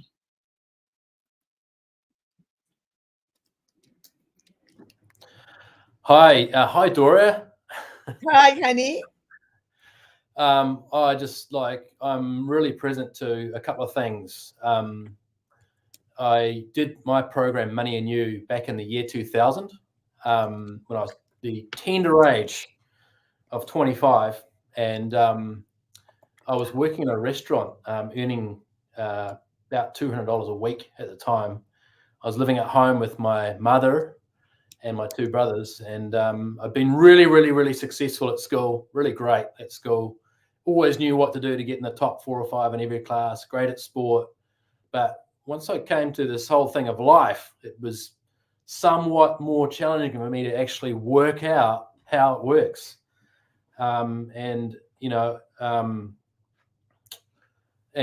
I stumbled across the program. I mean, most people come across the program, they're recommended it by their friends or someone that they know or colleague or family. I actually came across a little tiny ad in the newspaper in the North Shore of Auckland, and I went to a preview, and they convinced me to max out my second credit card at the time. So when I started Money and You, I was at negative 6,000, earning $200 a week. So my relationship with money, if we're talking about relationship with money, was somewhat well, it's definitely a function of what I'd learned growing up. And I absolutely loved the program. First of all, because I spent all the left of my credit card, what was left on my credit card, I'd spent that. I was very, very committed. I went into the program and I had to get value out of it. But one of the things that came up for me was it really challenged some of my core beliefs straight away. The first night, straight into it. And I went home the first night and my brain was like blowing up. And as the weekend went on, I really became aware of a different context for being on the planet. And that's what I love about Money and You. It's really based on some really, really deep work by a guy called Buckminster Fuller. Look him up on YouTube if you haven't heard of him. He's an absolute genius. I loved it so much that some years later, I decided to become a Money and You instructor. And that took me some 6 or 7 years of traveling around the planet. And like I said, it gives a context, and it doesn't really matter, right? It doesn't matter what part of the world you're in. You can be in Mexico, you can be in Canada, you can be in India. Like everyone, wherever it is, it provides a context for people to get that deeper go forward that they need. And so I love it. I love presenting Money and You. I love being in the room. I love seeing people's process as they go through it. I love all the games, and I love the relationships and the new friends and the people that I've met, the people that have empowered me and forced me to grow. And I like the way that Sharon Lechter said that if you handle your money, you'll get your time back. And that's really what I've got back. And I have a 2-year-old and a 5-year-old, and I get to choose, right? Do I want to go out and do my business today, or what's more important is my 2 and my 5-year-old? What am I doing? And I get to make that decision every day. Thank you. Thank you so much. Thank you so much. Mark Victor Hansen is calling me right now. Mark, I am on the air. I'll call you in 1 minute. Thank you. So he's due to be coming in a little bit. So I just wanted to thank you so much, Andrew, because you forgot to mention how much your business is worth now, and the absolute financial, freedom that you now have, and the several businesses that you have. And so it's okay. They'll figure it out. You are in the web pages. So thank you so much. From $200 a week, that's very impressive. Thank you. So we're going to go ahead and quickly go to Brian Gallagher. And Andrew, we're going to have you exit because we have another batch coming in. And thank you. And you're welcome to also stay in the background if you would like. I will stay in the background for a while. Thank you. Thank you. Brian Gallagher, we just have a couple of minutes I here. want to hear what Jeff's got to say. Okay. I'll put you, don't worry. We'll just remove you over there. Thank you. So Brian Gallagher, what say you? How are you? Good to see you. Great to see you too. Aloha from Hawaii. It's quite an honor to be here. I'll rip through mine quick because I know how these events go. So attending Money and You, I went the first time just a couple years ago. And the thing that hit me the hardest right away was having done and produced and attended personal and professional development events for over 30 years. My dream is to connect with like-minded, but also like-hearted people. And as most people know, I spend most of my focus on the social impact sector. So there were 4 things that I really learned and took away. And Grogu and I were actually talking about this as we were meditating and journaling yesterday, a beautiful Hawaiian sunset. And those 4 things are money, values, courage, and humanitarianism. So with money, I think it's really important that people talk about and learn at events like Money and You that how do we thrive while we're making money, but how do we also thrive when we're not making money, when we're not thriving in the successful financial area of our business. And whether that's in a profession or entrepreneurship, there are lots of ups and downs. And the pandemic really taught us that. So it's easier to thrive and to have confidence when you are making a lot of money. But when your business or your finances are struggling, one of the things I learned at Money and You is you can take your eyes off of yourself and you can absorb and learn from other people and give back to other people and take those opportunities, because as one door closes, another one opens up. So we have to continue to operate in that faith that these transitions are happening for a reason and we're going to learn something from it. And I really learned that at Money and You. The second thing is the values. And this kind of piggybacks on number 1, which is the money. And that is we need to operate in transparency, integrity, and we need to serve in an iron sharpens iron spirit. And that's during all spaces, when we're thriving and when we're not financially or going through adversity or hardship. And if you carefully select and attract and surround yourself with people that are like-minded and like-hearted, then they will lift you up and serve and support you when you are going through the adversity. And when you are thriving, it is our time, it is our duty to serve and share that abundance with other people, whether that's financial, energy, information, network, or whatever. So number 3, courage. While you are operating in this space, it's really important to know that you can still maintain empathy, love, compassion, being trusting, being generous, and being a giver without having to worry about getting taken advantage of. Because in business and in entertainment, there are a lot of sharks. There's a lot of narcissism. And so the nice guy might, have that finish last mentality if they get knocked around a lot. But what you can do, and Money and You taught me this, and it reinforced what I had always believed in my heart, is that if you set boundaries, if you hold other people accountable, and if you document everything, if you're careful and diligent with your business practices, you can operate in that love, trust, generosity, empathy, and givingness and not worry about that. Because as you surround yourself with the like-minded and like-hearted people, you will be great because they will help you be great during the ups and downs. And number 4, humanitarianism. That's the world that I live and work in and that I love. And I think it's really important, whether you're in the nonprofit sector, the B Corp, or the for-profit, that you learn how to help others while you are thriving, but also learn how to help others when you have your adversity and ups and downs. And how do you create a positive impact while making and earning a living? And I just really highly recommend that for those of you that have not attended Money and You, you will learn these 4 things. You will surround yourself with like-minded and like-hearted people, and it will check off and answer a lot of these questions that you may have been struggling with from your early entrepreneurship or professional years all the way up to whatever age and sector that you're at in your business. So grateful to be here. Love you, Doria. And everybody here today has just been wonderful.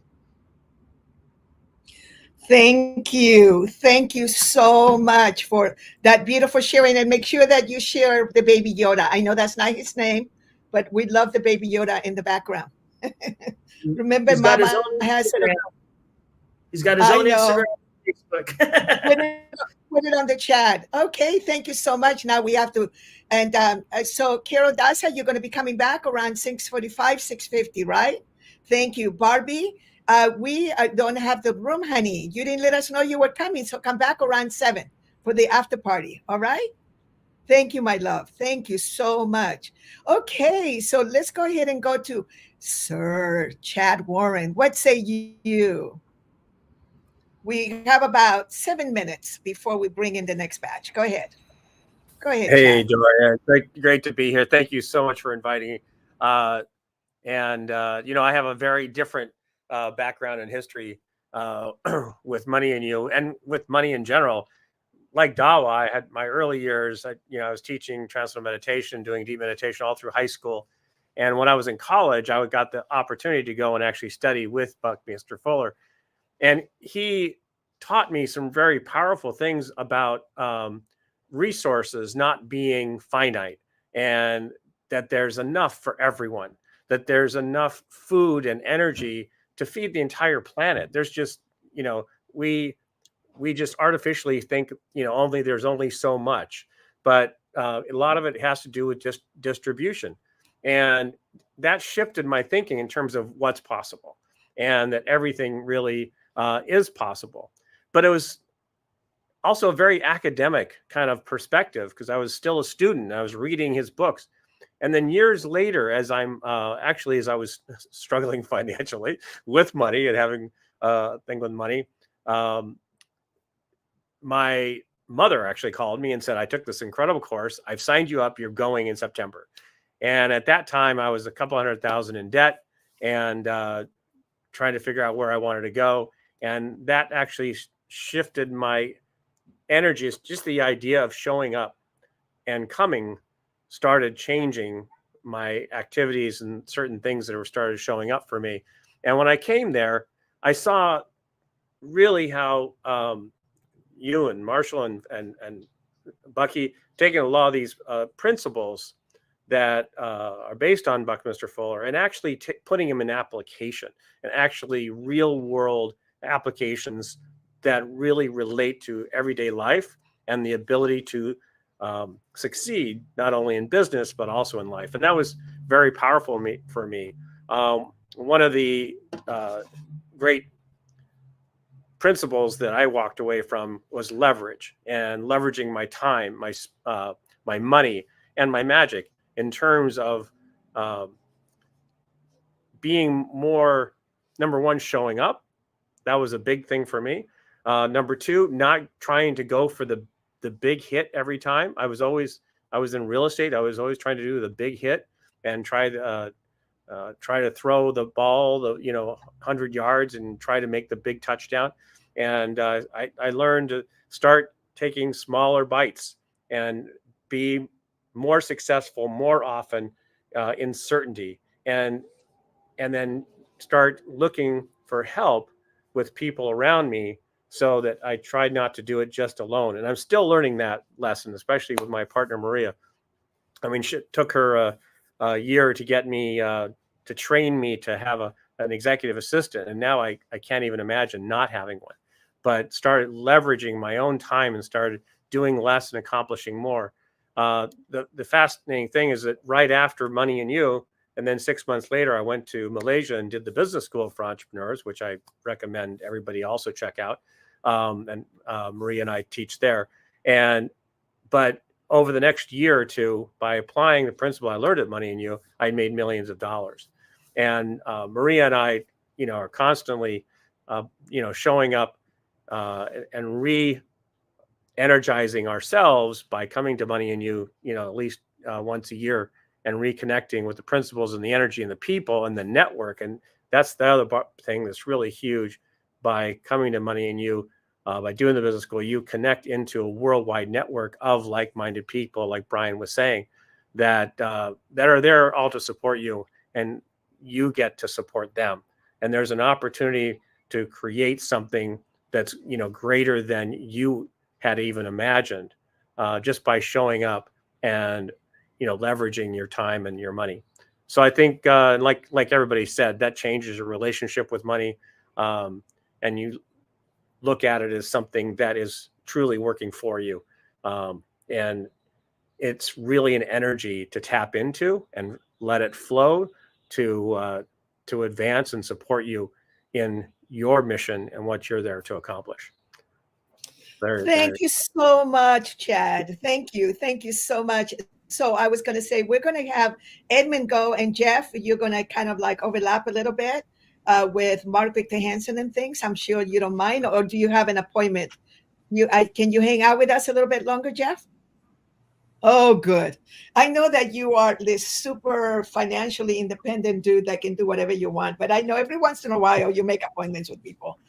And Chad, we're going to have Maria come back around 6:45, 6:55. If we have room, we'll have you come back too. But I've been inviting some other people to come in. So Edmund, aloha. This is our business developer in North America. What say you? I mean, thank you for your patience. You've been waiting patiently. Go ahead. Oh, no problem for you. I definitely can wait. I just want to ask a couple of quick questions to those that are listening, and I'm going to be very quick. What if participating in Money and You is not about you or your money at all? I know that's kind of shocking to think about, but also, have you ever woken up? Have you ever woke up and just said, what is my purpose on this planet? Have you ever asked yourself that question? And see, the system has lied to us. It has said that every time we invest in something, that it has to be about the return on investment. Well, I'm going to challenge that and say that it's about the relationship on investment. And I learned that through Money and You. How? From my favorite distinction, one of them is called this principle of precession. And if you don't know what that is, that's the number one reason to go to Money and You right there. You could just stop and just attend, because that changed everything for me. I didn't know I was living in precession when I actually went to Money and You, because I didn't know what it was. I went because a friend told me to go, and I told another friend to go. And hopefully I can get through this. I had another friend go to Money and You with me. I had just a breakthrough emotionally at Money and You that really, really hit myself really hard. And it was very emotional, but it made the room silent. And it hit everyone else as well. And I won't share the details because I don't want to ruin the experience, but I'm so humble because the two people that were there leading that just got off of the call. And I'm so grateful for them. And I thought it was about me. I said, wow, this is happening to me. This is great. This is a transformation for me. Well, little did I know, I talked to my friend and he said, man, that changed my life. Watching you go through that, it really hit home for me. And at the time he was 400 pounds. He left, he changed his life. He created a whole new system. He traveled from one state to another state and created this walk that he did every weekend called A Whole New Me. And this was in Tampa, Florida. He moved from Oklahoma, and so many people started following him on this walk because he wanted to make the world work for humanity. He learned this at Money and You. He had so many people losing weight and people being positive, and it was for free. And he did it every single Saturday. And it's really interesting because I went to visit him, and at that time I said, hey, I'm going to this place, CEO Space, who's the mentor that I mentored. That mentored me passed away, Bernie Dorman. And I was there at the conference, and I said, Eric, come on over to the conference with us. You're a graduate. He said, no, I have to do my walk. I'm committed. Doria told me to be committed. I'm committed to my walk, and I'm committed to my program. Little did I know, he told me that night, he said, let me give you a key just in case you get there back home to my house, because I was staying at his house. Let me give you a key just in case I don't make it back before you. Well, little did I know he passed away because he had a heart attack during his walk. But what's interesting is that happened in 2017. They are still doing that walk to this day, every Saturday. He has a memorial on the Tampa Causeway in his name, and he would have never done that if it wasn't for Money and You, and it wasn't for me getting a breakthrough. So I've learned and made money from Money and You. I've done a lot of great things, but the biggest thing is that sometimes going to Money and You is about intuition, and you going towards your goal is happening with procession, and you don't even know that the purpose that you're living is just you going to your goals, and you have no idea the effect that your decision to go to Money and You can have on other people. And it has also helped me through COVID. I lost my father-in-law during COVID and had a son in the same 5 weeks. And it was these things that allowed me to realize that these shifts through Money and You were all intentional. And that is why, if you have the decision or you have learned about Money and You, it is your duty to go, no matter why you think you're supposed to go. I would say go just so you can learn the principle of procession and live it. I'm complete with that. Thank you. Woo! Oh, let's take a deep breath. Thank you so much. Wow. Edmund, we're going to be having you leave now completely because we got the next batch of, this is the last batch. And then Mark Victor Sanson will be coming in, and we might be able to take a little break in between because Mark is going to be taking a little bit longer time in going through this. But Jeff, it's your turn. And Jeff, look, we got you together with Realty, right? All right. And I just wanted to make sure that you guys work together. So what say you, Jeff? Well, I just want to say thank you so much for hosting this. This is amazing. I'm calling it from Auckland, New Zealand. What a great graduate base. What an incredible network of incredible people. I met you, DC, or Doria, we call you DC, in Antarctica with Rill and Craig. We had the most incredible experience ever. You inspired us. Craig and I went and did the Money and You program in San Diego. This is going back about 9 years ago. And I got my mind just blew. I'd never experienced anything quite like that. I've spent over $100,000 on self-development in my life. And it was just the most incredible experience, most incredible people. For those people, I guess, who've never done Money and You, I guess a lot of people here, it's a series of games. And what I really got present to is that our brain does not distinguish games from reality. And you start to see our behaviors pop out. For me, I had this aha moment where I'm all about empowering people. I have a very successful business that spans around 28 or 29 different countries around the world. And I pretend to empower the leaders and the people on my team, in my business, and then I take over. And oh my gosh, we're playing this game and I took over.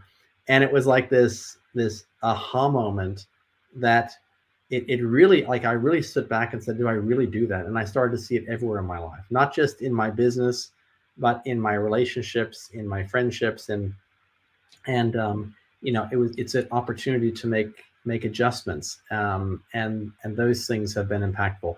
I retired shortly after, I guess for about 10 years, we retired. And I watched my business grow by more than double while I wasn't at the helm controlling everything. And so for me, what a gift that provided. I'm actually back now. I come out of retirement just recently, and I'm working on a massive project.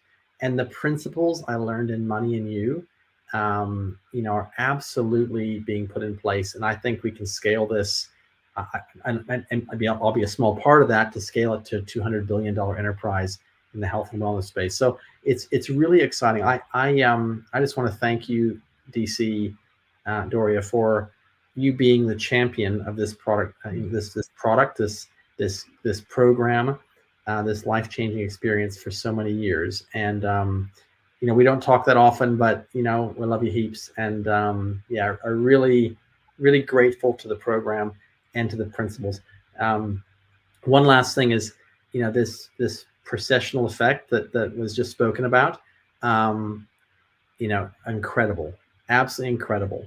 And for me, this next chapter of my life, it's like an encore. It's like the band that's out, giving the gig, and then they leave the stage and they come back for an encore. This coming out of retirement is my encore, and it's not about money.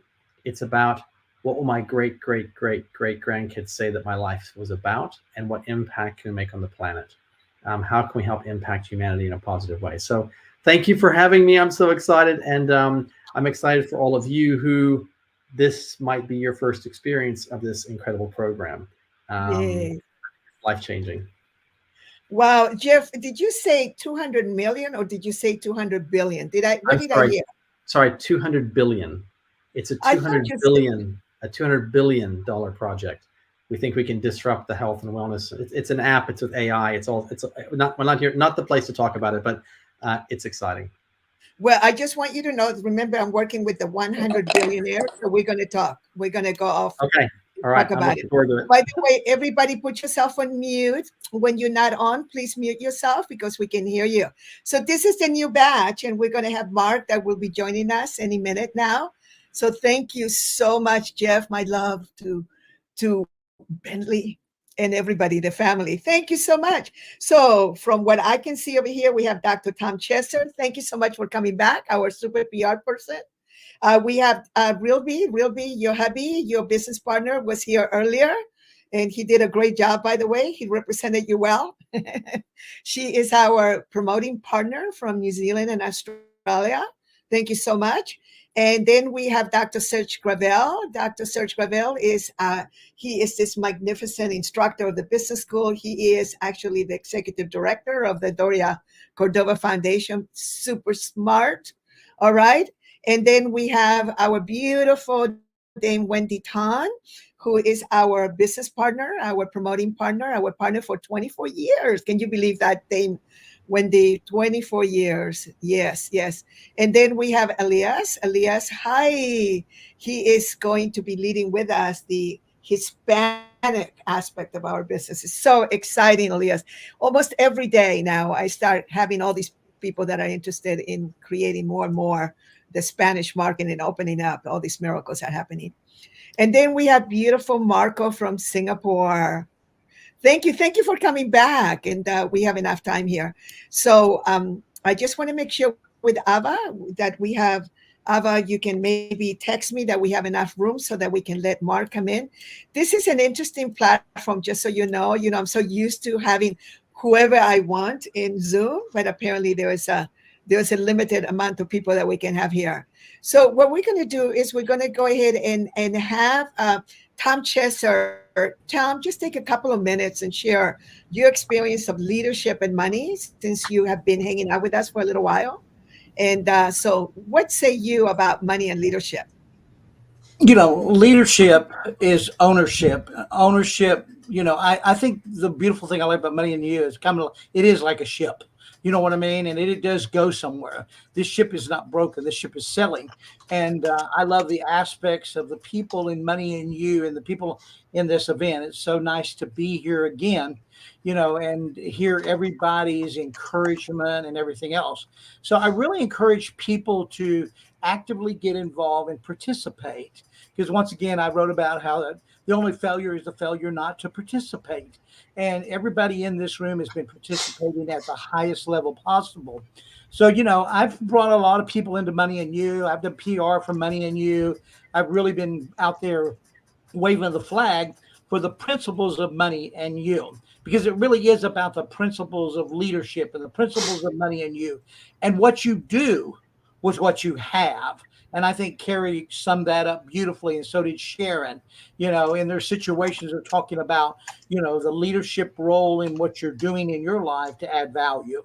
So it really is about the value that you're adding in life and in other people's lives. So, Doria, I'm getting ready to open up another whole can of, pardon the French, kick-ass people and bring them into your Money and You here shortly this coming. And I think you're going to be amazed at some of the people that are going to be showing up. So that's what Money and You is about your relationship and relationship equity. And I tell people all the time, never take out more than you put in. And I want people to continue to add value to what we're doing for humanity. I mean, I just been in meetings today. We're in San Antonio, Texas, meeting today, talking about building a wellness center, which is actually for wound care and everything else to deal with for amputees and veterans and diabetes and the whole 9 yards, for actually building a hub that is going to be duplicated around the world. So it's what you're doing that matters the most. And what you're doing to change the lives for humanity is the essence of what I believe Money and You has in common with everything I'm doing. So thank you always again for allowing me to drop in, saving the best for the last, and giving me an opportunity once again to shine with each and every one of you, because each and every one of you shine. Thank you so very much.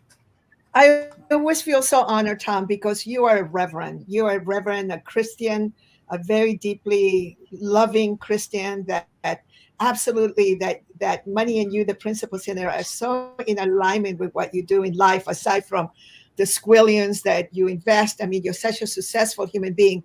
And thank you so much for seeing that and particularly the Bucky principles that is good for everyone. So thank you so much.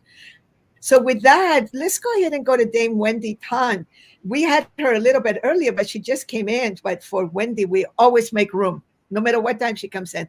She has been our business partner for 24 years, and she is an extremely successful entrepreneur in the, believe it or not, engineering in the fire protection space. And it was so interesting because I was going through a learning experience in many ways, and then I just thought, well, I guess Money and You is going to have to stop in Malaysia and Singapore. And she says, I'll do it. I'll do it. I said, no offense, but you don't know anything about this seminar business. And she says, well, she goes, I can hire people. I mean, this woman really understands leverage, by the way. And she created a whole arm of her company. And we've been happy sailing ever since. And Marco is one of the results of, her connection. So, what we're doing, Wendy, we're just speaking about 3 or 4 minutes about the value of leadership, money, and what say you? And thank you for being with us. Well, I would say that Money and You, attending Money and You in 1998 is one of the biggest gifts that I gave myself, because I was at the crossroad at that point in time in my fire contracting business. My business partner and I were arguing every single day. And I was just looking for a solution. And I went for a preview. I saw a little advertisement in the newspaper. I attended the preview. And even before the preview ended, I decided to sign up to attend the course, not knowing what it was about. And I asked my business partner, would you come along with me? He said, you attend first, and if you think the program is very good, I will come along. But that never happened at all. So I attended Money and You in 1998, and attending Money and You and business school gave me the courage to say no more to him. And I bought the business out from him for 5.5 million. And things changed after that, after Money and You. And when Money and You was stopped in Malaysia, and like what Doria said, I decided to talk to her and say, let's bring Money and You back to Malaysia. And that was in 2001. And this has been happening up to date. And we have people from all around the world that attend our Money and You, from Cambodia, Vietnam, Japan, and Singapore. We have our always a big crowd coming from Singapore. And thank you to Marco and friends who are always supporting the Globe Success team in Malaysia. Very thankful to you and your team to continue with us, bringing in people to Money and You in Malaysia. And this year, we'll be doing our Money and You on April 25th to 28th. And you have people that you want to bring, you can still sign up. And we'll be also doing a Japanese Money and You in October.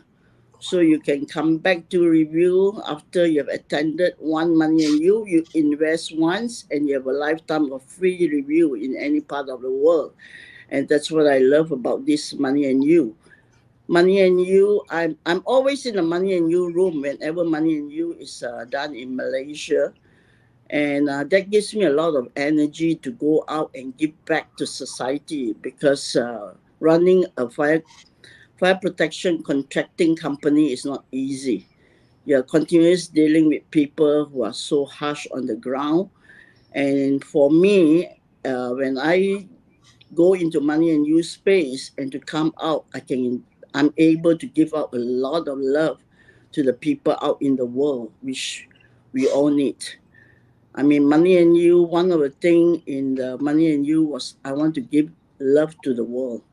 And I'm so thankful I'm able to do that now. So at this present moment, my fire contracting business is doing really, really well because of this Money and You. I give thanks to Dame Doria for always supporting us out in this part of the world, and she continuously is behind us, having meetings with Terrence and JC and our team, and also going out to Singapore to do classes with Marco and his team to really get the Money and You going. So Money and You is some. Wendy. Go ahead. Just complete. Go ahead. So money has a lot to do with mother. So if you're not getting the money that you want in life, go and have a better relationship with your mother. Yeah, and go into Money and You and learn the principles of Money and You. Is so excellent because I can apply all the principles that I learned at Money and You into my business, at home, and at work. So thank you so much, and see you all in April if you can make it next weekend in Malaysia. Thank Aloha. you. Thank Love you all. Thank you. And now you can see why she's one of the promoting partners, right? Mark Victor Hansen, aloha. How are you? Aloha, and I apologize for being a little late, but I'm thankful to be with all of you. And my So dear Mark, friend, he said had no better sense to say that Jack and I were in the class. I think it was back in 1979, and she said we're the two most handsome guys. And I thought, what a nice thing to say. well, you guys were. We did, you weren't rich and famous then. We were just looking at you. I'm just kidding. So, Mark, what we're going to do is we're going to do a little tiny commercial break for the LA Tribune that has been hosting us. And then what we're going to do is we're going to bring you up and talk for a little bit. And then the rest of the gang will hang out with you. Okay. So go ahead, Ava. What say you? You wanted to share?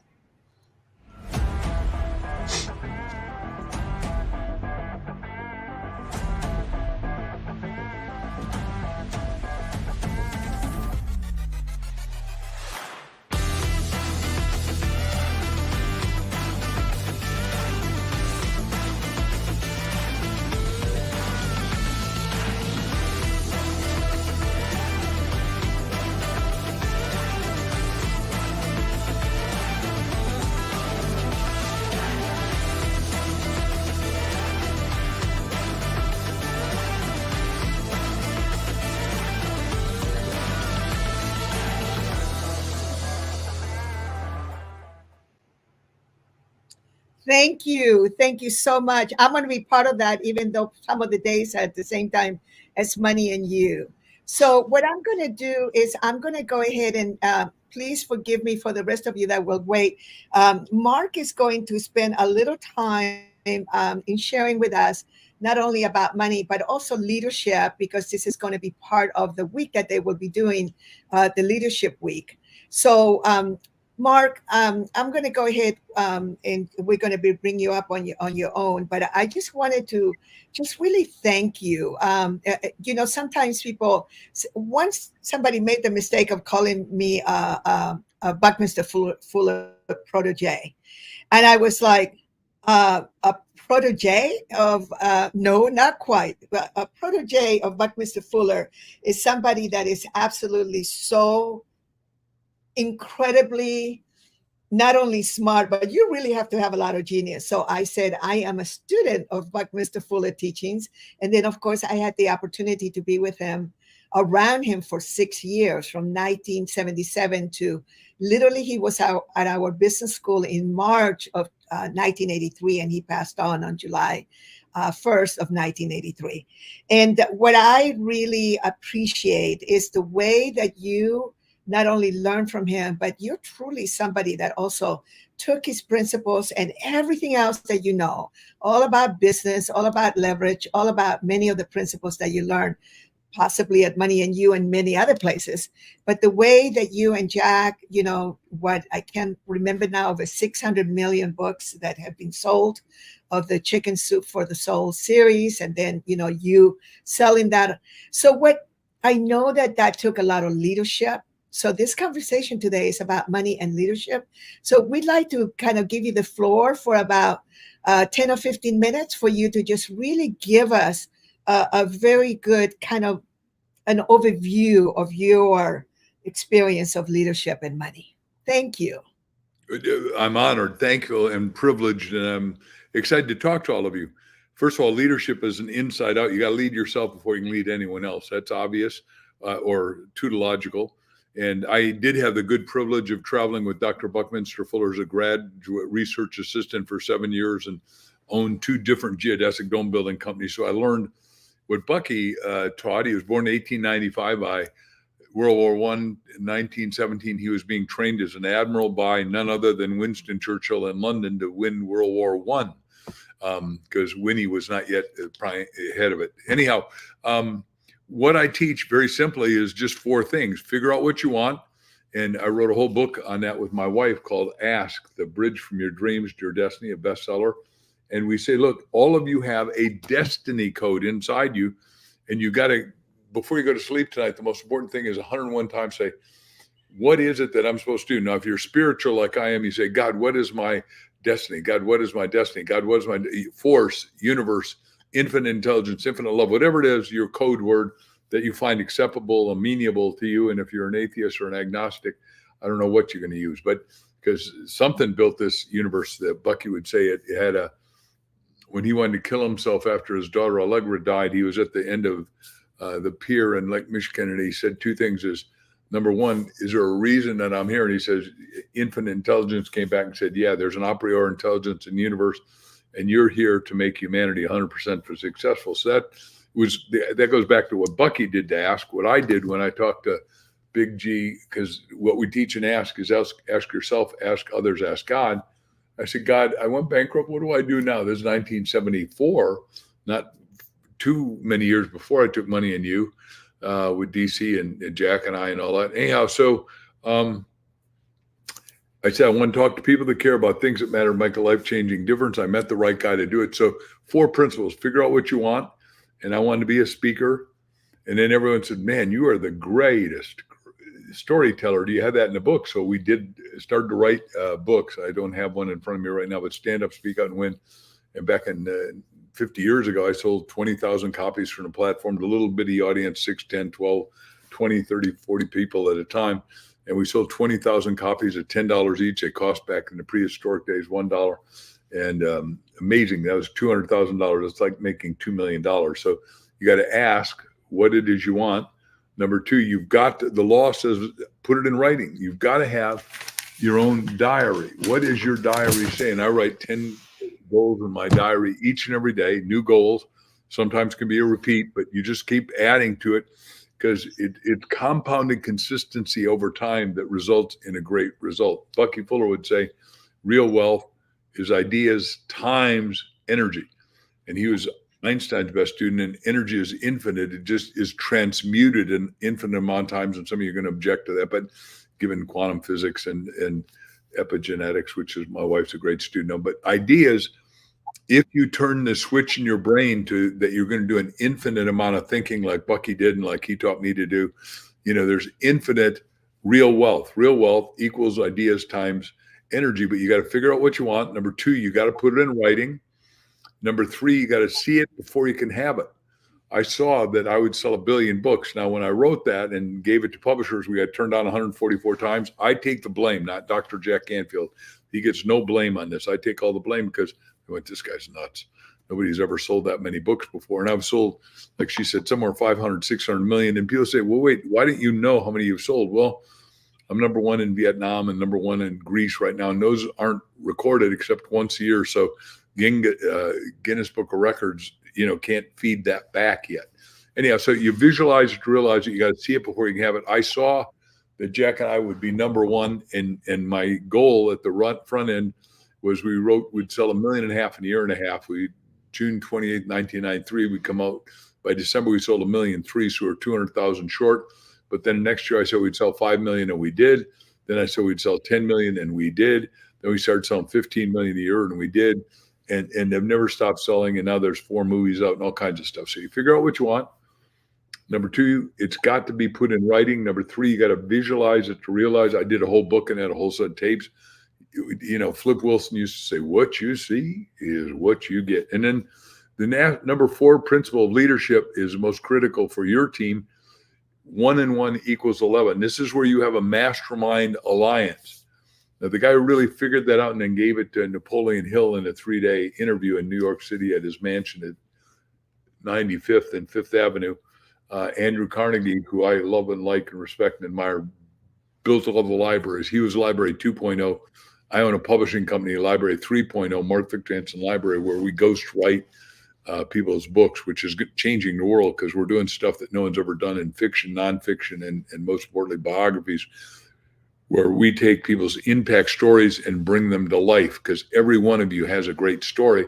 It's got to be told. It's got to be put in a book, and I can spend hours just teaching that. But tonight we're going to open it up to questions. But this Mastermind Alliance, Andrew Carnegie, studying the Bible, discovered, holy cow, Jesus didn't do his first miracle, water into wine at Cana, until he had 12 disciples synchromeshed in a mastermind, unified.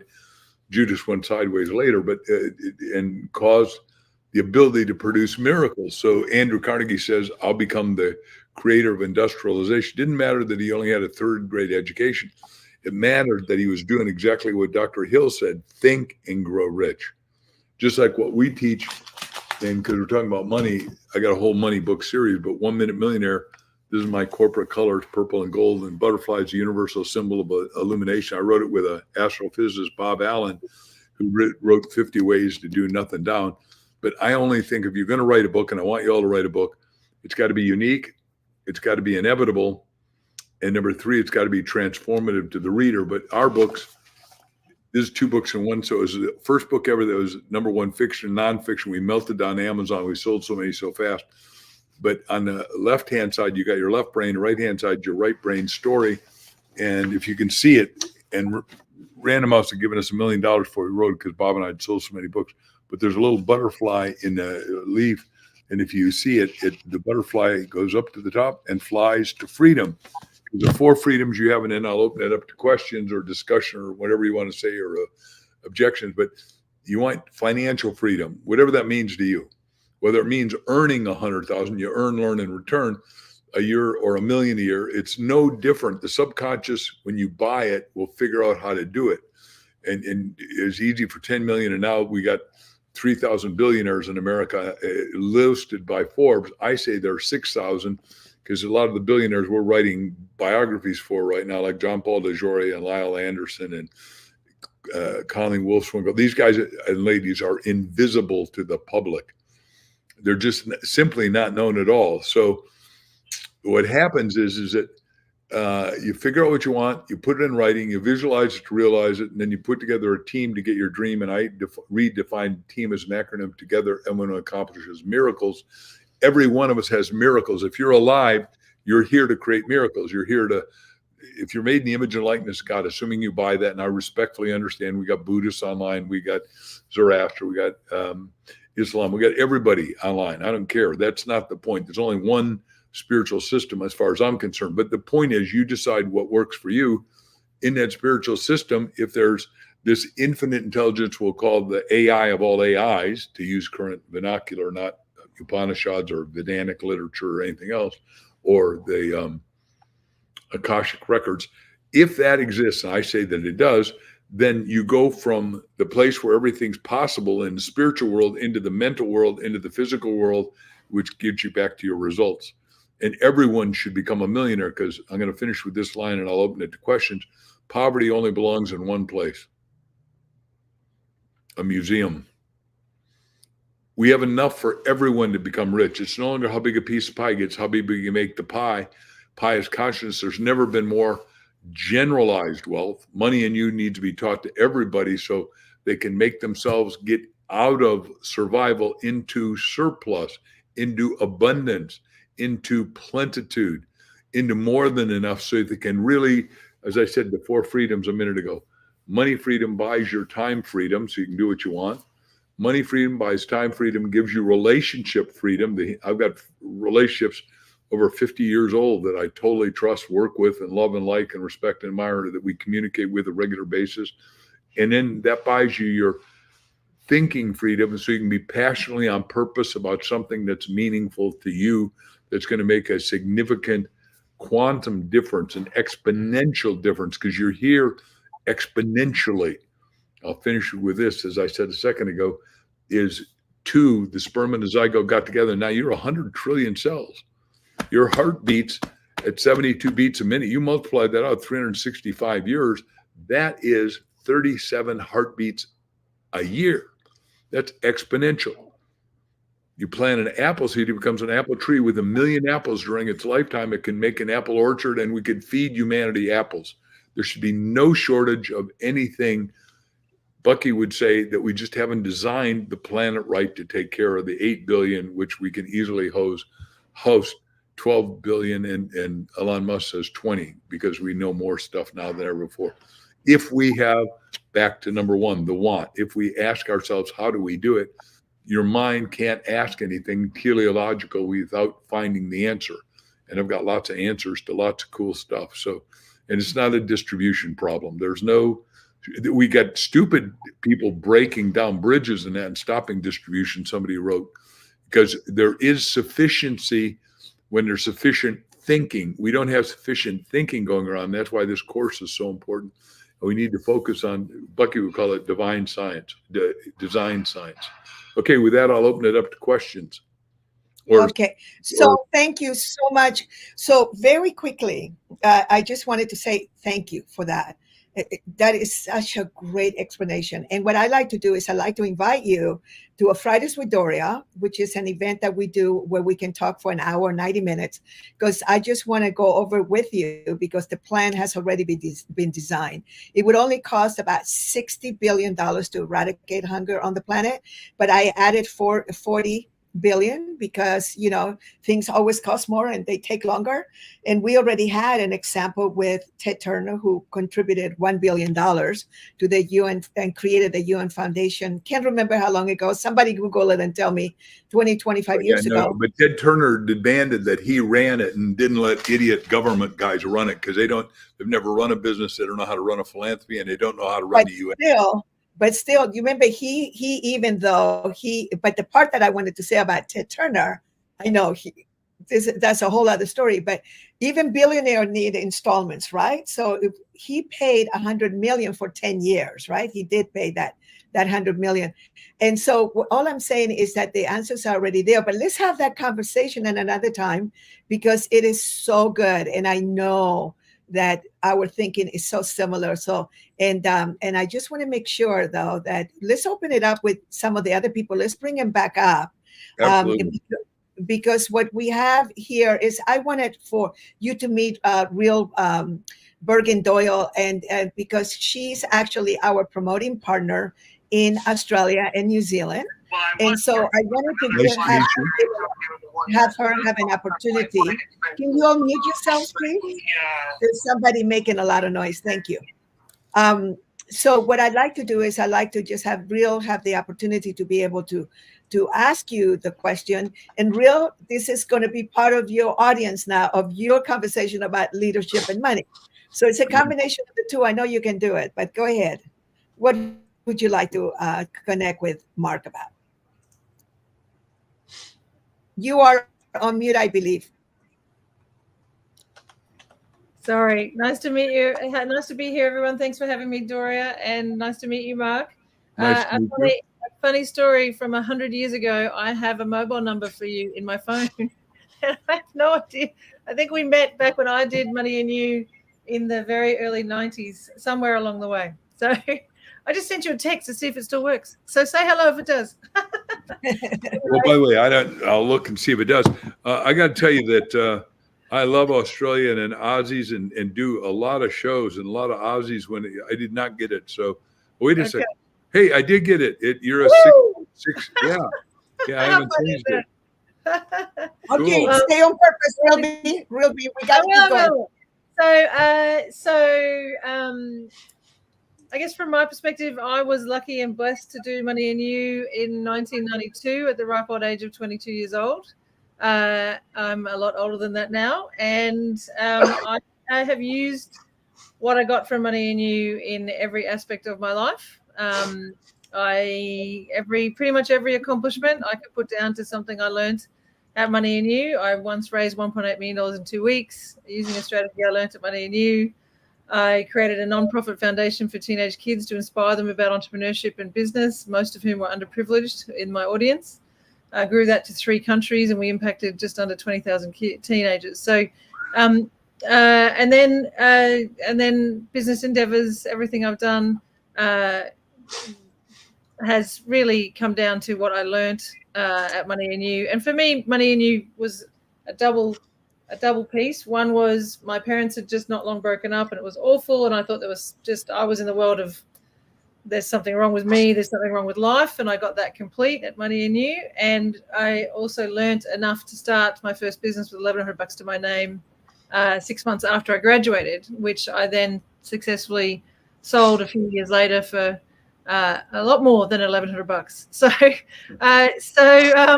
I have, really been blessed all of my life with these principles and learnings. And my husband and I were on that ship in Antarctica with Jeff and Donna and Doria, and I came back to talking about processional effects, came back to Australia and New Zealand with the rights to run Money and You here and all of the rest of the curriculum. And we've been doing that since 2015.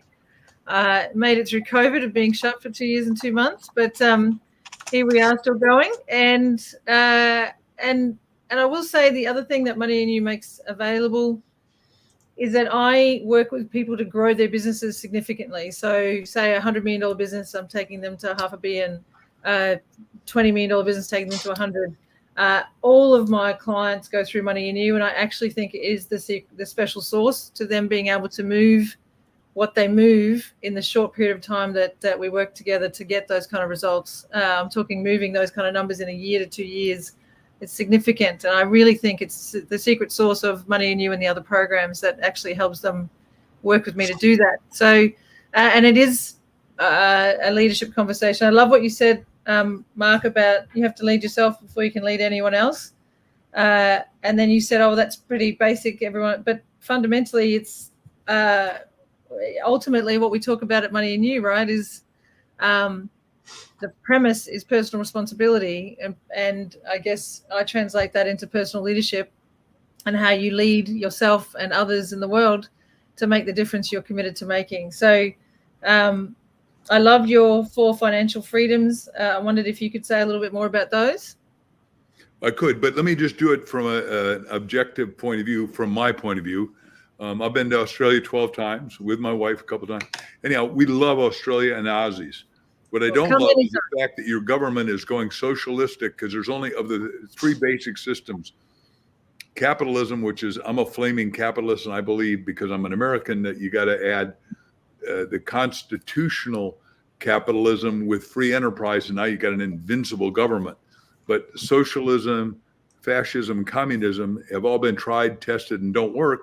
And your country is starting to lean that way. So everyone needs to be hearing the messages that you're putting out there and in New Zealand, because in case you don't know it, I've seen it for the last 2 decades. The big bad wolf, which is China, which is drastically imperialistic, wants to take over all those vast resources in a continent 2/3 bigger than America. And the beauty of your country and the beauty of the Kiwis in New Zealand, we got to prevent that. And the only way to prevent that is if people understand capitalism allows you to have sovereignty of your soul, mind, heart, and body. And unfortunately, if you don't believe that, China has 30 million slaves right now making Nike shoes, which I'm opposed to slavery. We ended it in 1865, theoretically, in America. But anytime people are weak and don't understand why they got to support capitalism, we're going to lose-lose. I hope I haven't offended anyone's political territory. If I have, TS. Well, what we'd like to do is stay with the leadership conversation and move on to some of the other people, because they've been waiting for a while. Thank you, Real B. Thank you all for waiting.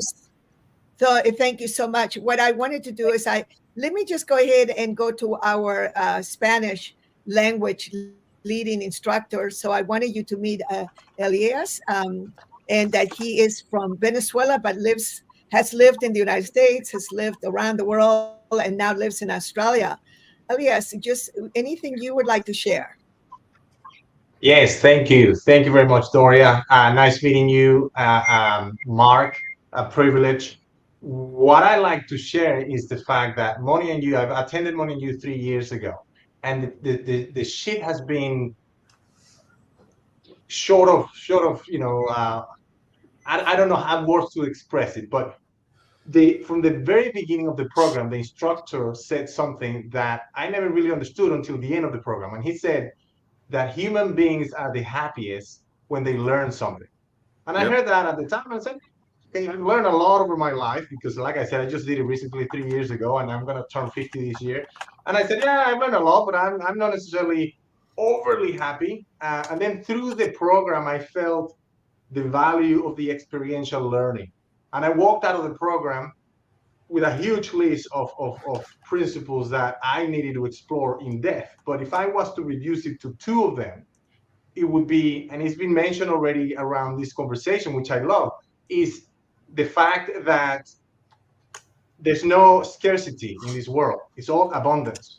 And the second element is responsibility, as in personal responsibility. So tying this back to the leadership conversation, what leadership means to me is the best attitude, the best vehicle, the best identity, if you will, to create a life that you want. And that is a responsibility, that is my responsibility, and that is everyone's responsibility. But then, and that ties perfectly with the self-leadership, right, element of coming from within. That's the starting point, and that's what I realized.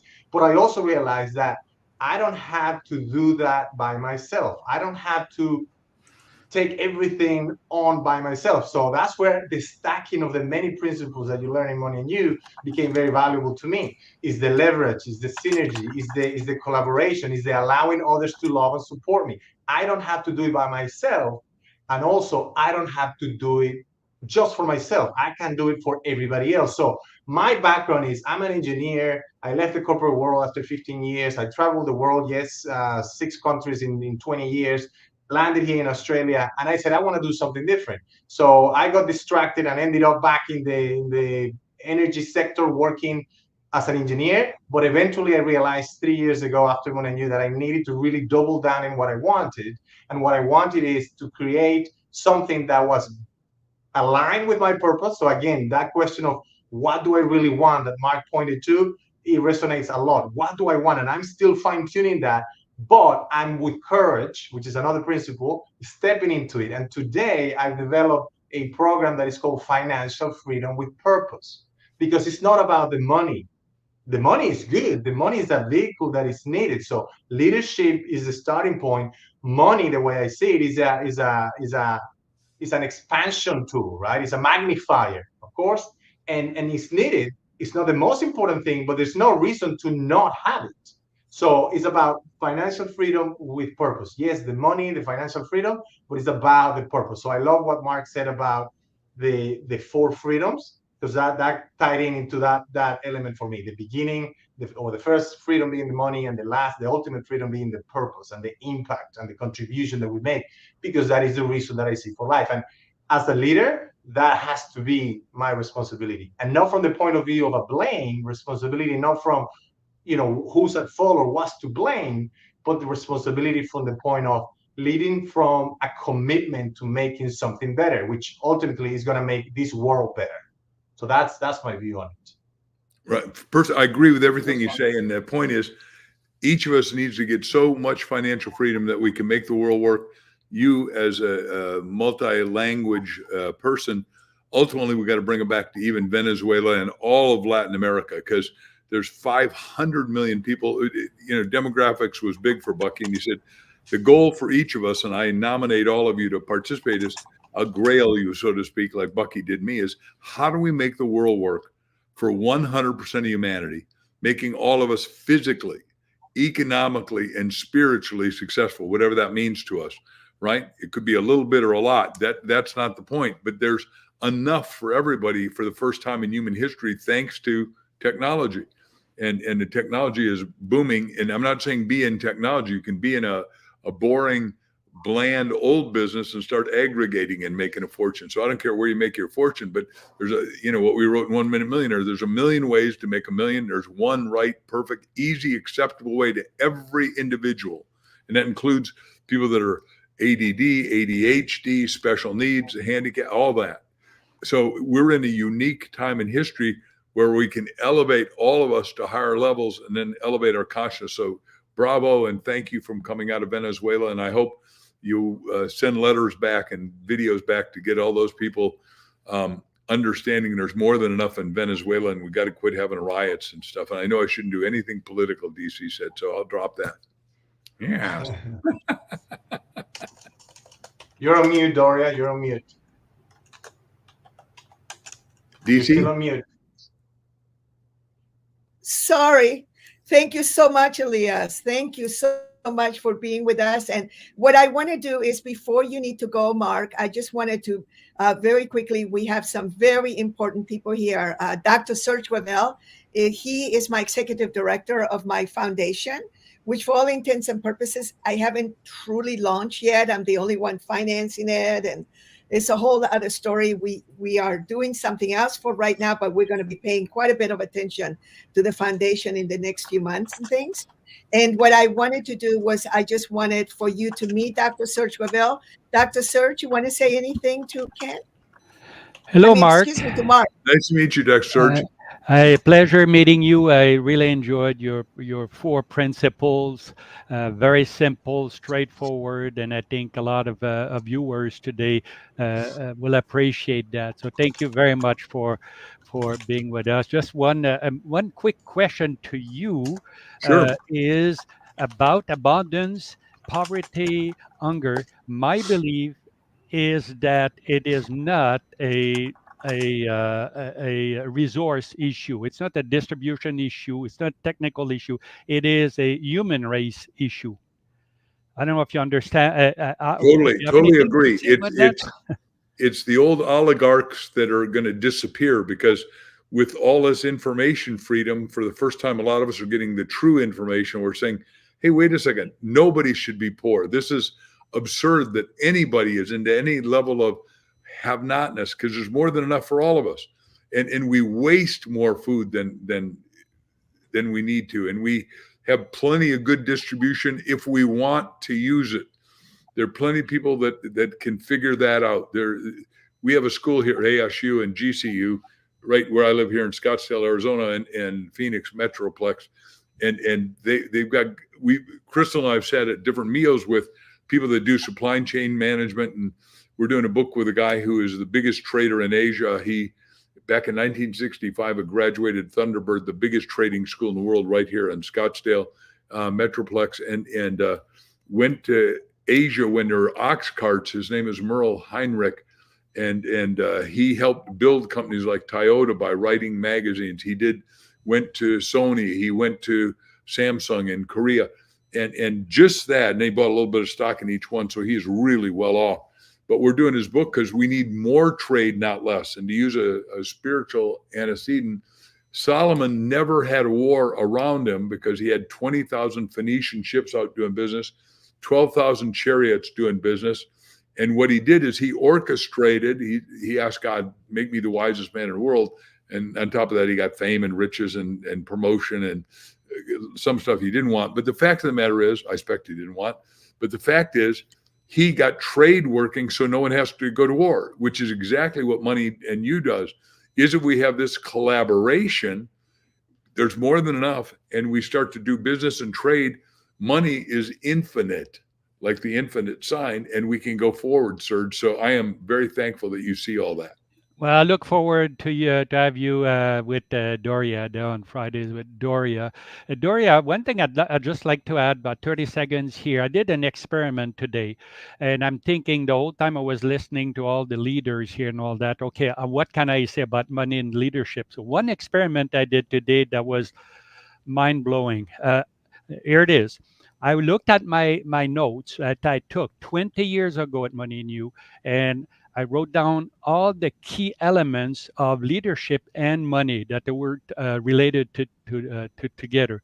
And then, just for fun, I went to ChatGPT. For if anyone of you doesn't know what ChatGPT is, it's like the AI portal, basically, to have the knowledge of the planet that has been put together to tell you what's going on today, the latest information, etc. Anyway, I don't want to get into those details, but I asked AI, I said, what are the 10 most important considerations a leader should take when it comes to money at work, at home, for nonprofit entity, etc. So that's today. I did that, and 8 of the 10 top that AI came were exactly what I've learned at Money New 20 years ago. I could put the list there in the chat or something. If anyone is interested to know those 8, I'll be happy to share it with you. But I was blown away. I said, holy smoke, that's been 20 years ago. We were learning that, and AI finally is making it knowledgeable to the rest of the planet. So thank you, Hey, Gloria. ChatGPT is actually a Money and You graduate. Woohoo! Hey, why don't you list it in? Go to Facebook, go to Los Angeles Tribune and put it in the comments. We would love to see it. We would love to Okay, see it. yeah, I will do Thank that. you so much. So before I just want to make sure that we catch some people here before they need to go. And Ken, I'm going to leave you a little bit to the, I wanted Mark and Ken to kind of connect for a minute, Ken Honda, for a minute there. But what I wanted to do was I wanted to just give Good to see you, Jennifer, Ken. he hasn't had an opportunity to say anything yet. Jennifer Hoff, what say you? What, I mean, so exciting to have you, and with her mind and her gift. Go ahead, Jennifer. I love the discussion. It's fantastic. So, I did want to share one of the greatest things about Money and You, Doria, is that my husband and I did it together, and my husband had been struggling with his relationship to money and abundance and prosperity and all of those things for a very long time. And after Money and You, I think one of the benefits for us was that we could speak the same language. And in being able to speak the same language, there was an overflow that started showing up because there was fluidity, there was flow. I live my life totally according to the principles of procession. And I didn't even know who Buckminster Fuller was until Money and You. And I got to say that hearing the words just spoke to my soul. I feel like Buckminster Fuller has to be one of my guides. That concept comes into all of our work. And so now what's happening is this, and Mark, it's interesting because what comes up when I hear you speak is the word generosity. And what's happened to Adam and I is that there's incredible generosity. And in that space, we've been approached about 3 years ago by someone who wanted to do a project that involved buying up massive amounts of the Amazon rainforest using hundreds of millions of dollars. And then we were approached recently by the gentleman who started Earth Day to create a project that, it just came out of I just got a call, and I thought, my life being used by that purpose, being dreamt by a bigger dream, just because I decided that would be okay, it has just been an incredible blessing. But I notice that as soon as I switched as soon as I understood money through Money and You, and started paying it forward in my business and to my clients, and everything started to open up. And I just, much like Ken Honda teaches, there's just this ridiculous thank you. So I'd love to hear your perspective on generosity. Well, I wrote a whole book on it, and then we'll go to Ken, but called Miracle of Tithing. And businessmen who don't know any better say, what's a miracle of tithing? And I said, you haven't been tithed enough lately. And basically, I teach 5 T's. First of all, you got to be thankful for everything, good and bad. Second of all, you got to tithe your thinking. Everybody wants to go to the 5th one, which is your treasures. But no, you tithe your thinking, and then that gets your tithing your time and your talent, then your treasure. It's that simple. And then generosity booms. And the reason I've sold more books than anyone ever in the world in nonfiction, according to Guinness Book of Records, is that we tithe in every book, and we decide who we're going to gift to before. And the good news is that in the book business, we believe and teach the long tail, which, books that I wrote 50 years ago are still selling, making money, and we're taking care of organizations. Like the one we're big on right now is Child Help, which we've helped 12 million kids get out of abuse, neglect, and trafficking. So it's, and it's headquartered here in Scottsdale, and 2 little 90-year-old women. And my little publishing company said to the 88-year-old head of it, Sarah O'Mara, you're a supernatural healer. We got to do a book called Healed in her church, which only meets once a month here in Scottsdale. So if you're ever here and need a real healing, she's got that divine juice. Anyhow, she says, not me, it's God. But the point is, does miraculous healings, gets people over cancer, like that, tuberculosis, all kinds of cool stuff. But we did her little book called Healed. You can get it at Amazon now. But it just has gone bonkers because of her generosity. And I just see more in everybody. When you open up that generosity thing by studying Money and You take off the blinders and you get to see what's possible in the world, what you can really do. With that, let's go to Ken. How's that? All right, go ahead. Ken, what would you like to share? Thank you. I'm so happy to see everyone here, and hi, I'm so happy to be here. So I have taught this idea of happy money. Happy money makes you smile when you receive it and when you spend it. So I'm writing a book on future of money. So I wonder what your take on that. I want to ask Mark about how you envision the future of money, after the greed just probably destroys part of our capitalism, in a sense that we cannot sustain what we have right now. So after the new generation, maybe 10 years from now, do you see any possible future of money in your own sense? I'm just very curious about that. By the way, that is a lovely question. And I think we could spend hours on it, but I think the future of money is there's going to be more circulating than ever before in history, because there's more circulating now than yesterday and 10 years ago and 20 and 50 and 100 and 1,000 years ago. And we're going to have new aspects of money. Of course, we're going to have, during my lifetime, credit cards have only been around for 30 years, which is sort of amazing because some of us think they've been around forever. Well, the cell phone's only been around about 15 years, and now it's going through iterations of change. And for the first time, you got my hero, and I've done a lot of YouTube videos you can watch on Elon Musk, who's got $8 billion companies. And he's saying, hey, wait a second. Look, here's what 100% potential is. And most of you are down here. You're living, well, I ought to go get a job and a minimum wage and earn 50 or 150 or 250 grand a year. And you have a job, you're just over broke. I say get a real MBA and not go to business school, but go build a business or work with somebody who's building it.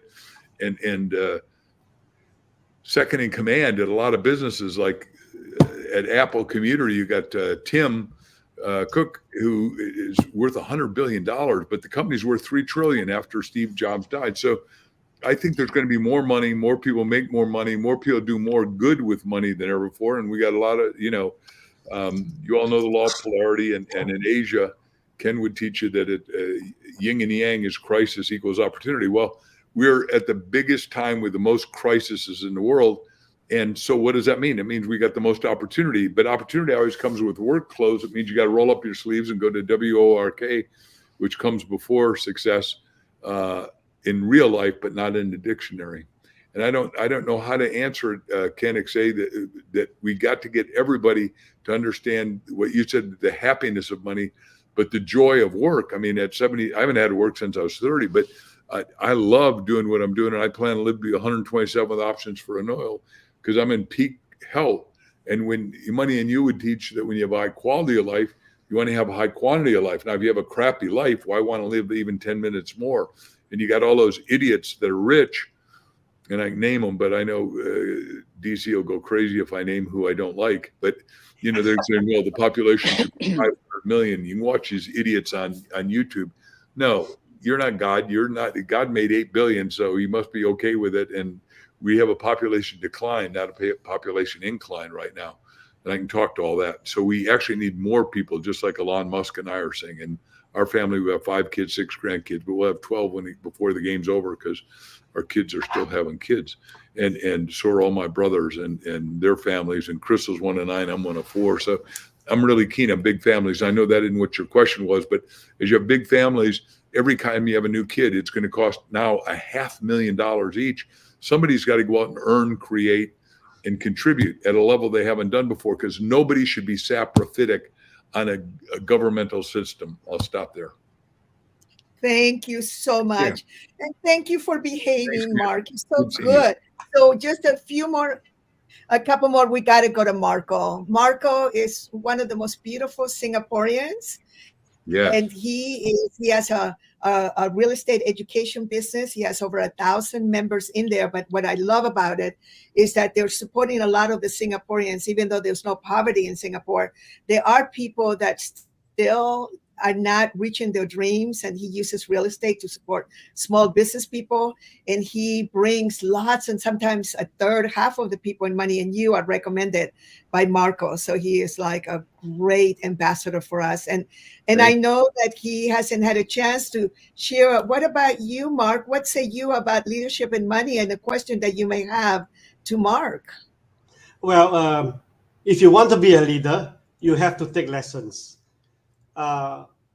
I was enrolled into Money and You by my business partner in 1998 when our countries were going through one of the major crises, the Asian financial crisis.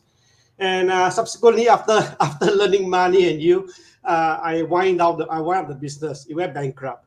And then I went to work for others, but the lessons in Money and You never stick. Until I hit my midlife crisis, and I went back to Money and You for review, and that's where I go back a lot more often, and slowly in my head the lessons start to connect the dots, and I form Marco and Friends with my partners. Today we are one of the biggest in education. We help many people create multiple streams of income so they can get out of inflations. Our country, like US, also needs a lot more people, and we're importing a lot because our guys are not producing fast enough. Yes. And with a fixed land size and population increase, we are going to make properties price goes up. And so with Money and You lessons, we created a community. We sent a lot of our members there for new classes. That's why we go by the bus loads every time when it happens. And I'm going by the bus again next week. I'm looking forward to reconnecting, refresh memories, take the old lessons, put them in front, how to leverage, how to find niche, where is the lag, how to synergize, how to create a bigger group. Money and You not only saved my marriage life, my family life, it also saved my financial life. And I've seen that happen to many people that we have sent. It's magical, man. It's magical. I'm so grateful that in the world there's Money and You, because I can't imagine my success without Money and You won't be as great. So yes, the many lessons that we learned there, and the many friends that we make there, and the many realignment of all the lessons again, that helps me live a better life. Thank you, DC, for arranging this. I really appreciate that. Thank you. Any question for Mark? Would you like to ask a question to Mark? Sorry, from Marco? For Mark. For Mark. Mark Victor Hansen.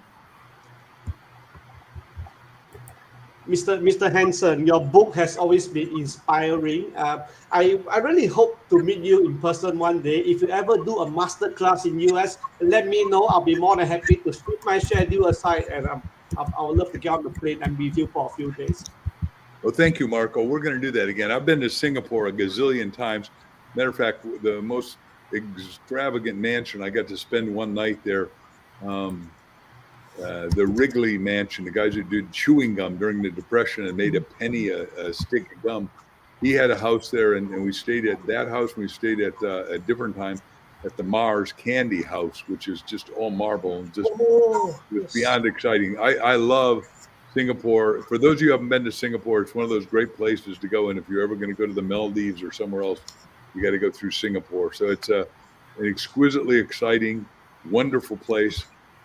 Senior Minister Lee took this downtrodden country that wasn't making it and made the boulevards have flowers, brought in culture, and I don't know what's happening now, but they saved 15% of the money so everybody basically can retire a millionaire, which is pretty minimalistic there. But everybody needs the Money in You, because it doesn't matter if there's a lot of money outside until you get money in your brain with the Money in You course. You can't see the money out there and you can't earn it and create it and claim your share of it. So Money in You is a mandated course in my mind. So Marco, thanks for getting all those people in, and congratulations. And let's tenfold it from 1,000 to 10,000. And I don't remember what the population of Singapore is off the top of my head, but let's get every Singaporean to learn the principles, philosophy, and precepts of Money in You, and how they can overcome all their problems. So like you, they can keep their marriages stuck together, keep their business stuck together, their health, happiness, and future together. Thank you so much. Wow, that was amazing. One Well, last now- question, if you could, please, DC. Excuse me?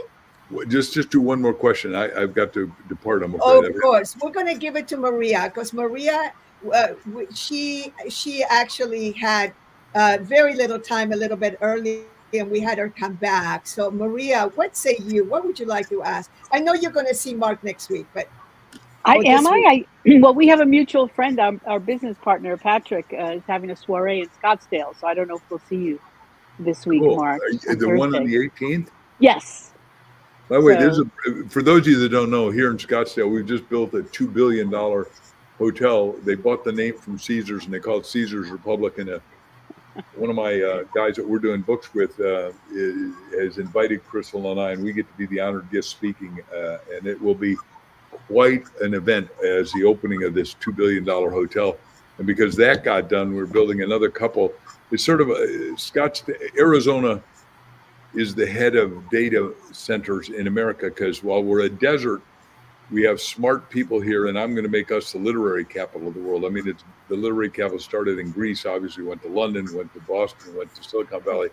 It's coming here, and I'm leading it right now, so I'm very happy. But that will be one of those meetings where I told you I'm thinker 3.0, whereas Alexander the Great was 1.0. He created all the information in one place called Alexandria, Egypt. Then you had my hero, I talked about Andrew Carnegie, created libraries for the world.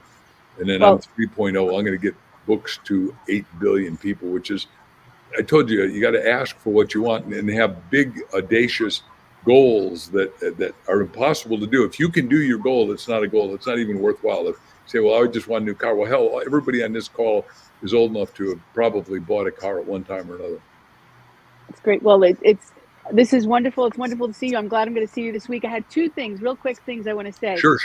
And it's so perfect because it goes along with Ask and Money and You. And I just want to make a very profound observation. It happened so fast. Real, when you were, one of the great things about Money and You, well, okay, when you start asking, right, the biggest thing that we have to learn, I think, and you said this in your book, is you've got to be more curious. Instead of saying, I can't do that, how am I going to do that? Or, no, that's not for me. You really, once you get into the flow of just asking how, and start asking for what you want, everything shows up. Because as you know, the thoughts start in your subconscious. And so as soon as the subconscious thought starts, the universe brings you everything you need. And so I love the reminder to just keep asking, because everyone is in your conscious. And you really need that. When you go to a program like Money and You, all of a sudden you're transformed. You start asking more. You see what's possible. And the access to the people that you need is very profound. Real just held up her phone a little while ago and said, hey, you're in my cell phone. This is someone, like ordinarily Mark wouldn't have been in her orbit. And this happens all the time. And I just wanted to acknowledge you, Doria, for, the magic that you created the event, and just really for all of us just showing up.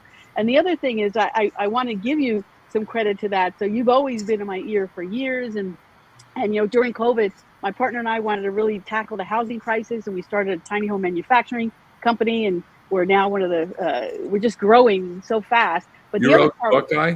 Is that right? Goodyear? We're in Goodyear. You're going to have to come to our factory soon. It's Yeah, a no. beautiful I know one of your leaders. And Gail and Patrick is part. Yep. Well, we founded that during COVID, and our first 2 days in business, we took in over 17 orders in 2 days. It's over $1 million in business, and we've been growing since then. But the real thing is, not just providing a solution to housing, but now we want to build the communities. And just to give you a really quick example, how it can happen, it's like, this is a big, hairy, audacious goal. How are we going to solve this housing crisis? Well, we've said there's a lot of rundown RV parks around the country, and people can't live where they work. And so what if we just start buying up old RV parks and create tiny home communities? And so now that's starting to happen. But when we do the numbers, we're like, well, it still has to be profitable so we can help more people. So we're not afraid to make the money so we can circulate it back into the community. And we intended on having solar and all of that. Well, we realized, oh, wow, it's not just about putting solar. We have to if we build a solar farm, then we can create this whole energy grid for the whole community, sell it to the community, and then we can charge lower rents in our parks. And Right. so all of You're a the sudden, utility. Yep. yeah, exactly. And so we've been looking at different solutions, and literally within 48 hours, we met one of Elon Musk's former partners. He formed the Tesla Foundation. He's responsible for creating all these energy grids, and he's doing EV and all of that. And so now we have partners. I mean, literally this just happened within a few days of really digging in, saying, wow, we have to build the whole grid. We had the solution show up. And not just that, you mentioned data centers. And then we attracted, someone who's building data centers. Is like, well, why don't we build the data centers in your park? So that gives you additional revenue streams. And so I don't know how to do this stuff, but it's just the fact that you just hold a space for being in the query. Just keep asking and allowing the answers to show up for you. So thank you for mentioning your book. I'd love to live in that space. It was really brought home to me at Money and You many, many years ago. I thought I lived there, but now I'm really living there. And so it's great to see you. I can't wait to see you this week. And I hope to join you in some of your that's projects. on Thursday night. Yeah, that's close. Yeah, that's great. So thank you, Doria. Thank you, everyone. Well, I may have to go now that I know about this detail. She is wanting me to go all the way. Oh, okay. I may want to go. So I may see you on Thursday, Mark. All right, good. Mark, thank you so much for being with us. Thank you all for being patient. Any last words that we can give to thank you to Mo and Ava and Alicia of the Los Angeles Tribune. Any last words to them about leadership? Yeah. Leadership is about influence, and the big biography we have, on this side, Reverend Ike, a man of influence, he got me out of bankruptcy and into riches. And if that's because you're all reading Money and You, I mean, he was a supernatural healer, but he also had 16 Rolls Royces and 8 mansions and all that. But he really got me to think right, talk right, act right, live right, so you can be what you want to be, do what you want to do, and have what you want to have. And he came up with that great line, which I've quoted: "The best thing you can do for the poor is not be one of them." If you haven't read the book about Reverend Ike I didn't ghost. I wrote it with his son, Xavier Ike Rincoder. It will wow your soul, I promise. Doesn't matter what color you are. This guy really made more millionaires than anybody, and then I think we've done that in ours. So, but I want everyone to take Money in You. It's one of those things I give the Mark Victor Hansen seal of approval on, just like the Good Housekeeping seal of approval, because you all are doing so good, and I'm proud of each and every one of you and all the future progeny and generational wealth people you're going to create. So on behalf of all the future people, back to Ken Honda's question, they're going to thank you in their prayers, and they don't even know you exist, some of them, 500 years from now, because you're taking this course, changing your mind and changing generational wealth in your family, getting rid of poverty, illness, sickness, and having the penultimate of health, happiness, joy, success, prosperity, and money. Thank you so much. Thank you so much. You are free to go. We'll see you in a little bit, and we're just going to start wrapping it up. Carol Dice, I'm sure, wants to wave and say hello. And so we are almost done. And so Carol Dysart, you didn't have a chance to share a little bit earlier. Have you been inspired today? I mean, you've been with us the longest, since 1980. Anything? Oh, she went off the... Wait, I hit the wrong button here. Okay. Okay. Anything you would like to share before we go? Yes, I needed to tell people a couple things. When Marshall was asked, why did you call this Money in You, when he was the original inventor of the course? He said, well, it's really about leadership in you. It's about love in you. It's about relationship in you. But it's really, bottom line, if you don't have the money in you handled, you've got to start somewhere there. And that is why. And he said the topic of money was going to be popular for everybody. So it was a marketing idea too, but he really got that it is about you. And we all know as graduates, it's all about you. I just want to point out that as you listen to everybody today, they all had a slightly different angle on what they saw leadership as. And I want to remind you all that in the program, those of you that haven't come, you'll be getting a game that you get to see how all 4 of the key styles of behavior that all of us have all of in us, but we use some more than others because it's easier for us or more natural or it's our interest. But everybody, the leader has to know the style and the needs, emotions, and fears, which are the emotional part of people's behavior that drives their behavior. When you know that, you lead differently to those kind that need bottom line quick results. And you lead another way when you have people that need lots of hugs or warm appreciation and knowing. And you'll notice Doria is always appreciating people. So she comes out with this beautiful, inspirational, and influential style. And yet she's a bottom line girl results. And she's also got the compliance to rules detail about her. So she's a nitpicky, detailed, brilliant businesswoman. So whatever we're missing, which you can't be all four at the same time, is important to surround yourself with. If a leader hires only people that are just like them, they're going to have a very lopsided team. And I met one of the investors that came to Money and You, and he brought 8 people. Remember, Doria, from Panama. And this company, this investor had $42 million to invest in this programming company. But he called me later. He said, I just want you to know, I couldn't invest in these people because all 3 leaders were the same style. They were all cautious, conservative. Nobody wanted to make decisions. Nobody wanted to hire or fire. Nobody wanted to make sales on that leadership team. And they had missed the whole point of you need to have a balanced team. So you will have the gift of this in Money and You. You will see it. And before you lose your money in any other endeavor because you had no idea how you operate, how you make decisions, how you like or don't like certain things about what you have to do, if you don't understand that, you're at the risk of the cost of those habits that you have. At Money and You, you get your profile done. That's my job. I've been doing this. Thank you, Doria. You met me the first time in 1980, and I came to Money and You, and you said, what? You do disc? You can get Money and You profiles for us? And I've been supplying them all over the world since then. So it's been a real gift, a real treat to have you as a BFF, Doria, and all of the rest of you that have been here on the show. It's so great to see you all again and connect. And I really want to look and talk to all of you soon. But have a great time and lead with compassion of each person's style. And you'll be able to do what Jessica just told you to do earlier this morning or this afternoon, was have an attitude, have an environment where everybody feels accepted, included, fun, and they're not all going to generate it that way. So you have to know the style of each person, and that's what I do, and I'm there to coach and mentor. Thank you so much. Thank you, Carol. We love you so much.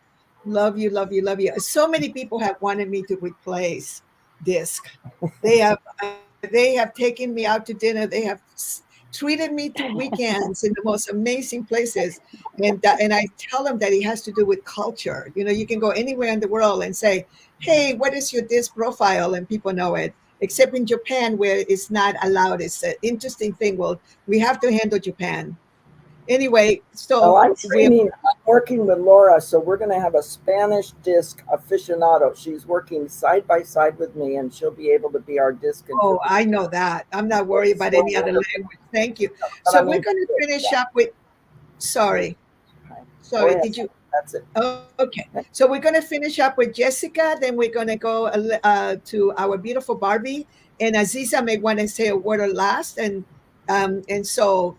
We're almost finished up, but Jessica, your sharing earlier was so beautiful, and it was cut short because we were rushing there, but now we have a little time. What say you? Well, yeah, money and leadership. This is such a big subject. You can't really compress it in 3 hours. You know, Mark said something really profound. I'm sorry he left the call earlier because I had a really important question to ask him. So maybe I'll pose it to everyone listening. All of us, everyone listening to this call, all of us on this live stream, there's a leader within us, within everyone. And back to my conversation about the biggest distinction I received out of Money and You was responsibility. That is a gift. It's our responsibility to find out what our divine plan in life is. What is it that lights us up? What are we built for so we can positively impact the world? What is our role in that? And that starts with the question, what do I want? And so I encourage everyone listening to this to start there. And, it's always been, my husband and I, we built, many companies, and thanks to Money and You, gave us all the tools to really make a big impact in that quest. We are very passionate about education. And the company right now, we're leading the charge with Legacy Live. It's a very innovative business model where we're building this global platform of connecting learners with expert educators in all the areas of real estate investing and financial literacy and trading and entrepreneurship and even biohacking. And we're doing that for a deeper purpose and mission to provide people the knowledge and tools they need to fulfill their divine plan in life.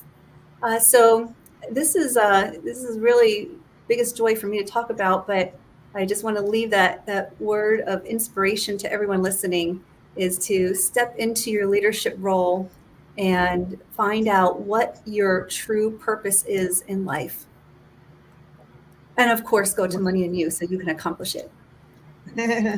Thank you so much, Jessica. Thank you. And it's an honor to be part of Legacy Live and the Legacy, education platform. What an honor. And someday, you guys, we're going to write a book about the story. It's such a, it's right? like It's such an interesting story. For you, it came full circle too. Full circle. It's like, we'll just give you a very quick thing. The book, literally, we didn't know that it was going to be called Rich Dad, Poor Dad. We didn't know that Sharon Lechter was going to be coming into our lives. We didn't know any of that. And this was in the 80s. I have been in this beautiful place that God provided for me many years ago, since the 80s, in Ocean Beach, with a total amazing view. And Kiyosaki was my business partner at the time. And it was like, okay, we have to have you write a book. And then we just began to really dream really big. And then we were working on clearing our deservability. And I was really supporting him. And I started calling him a best-selling author.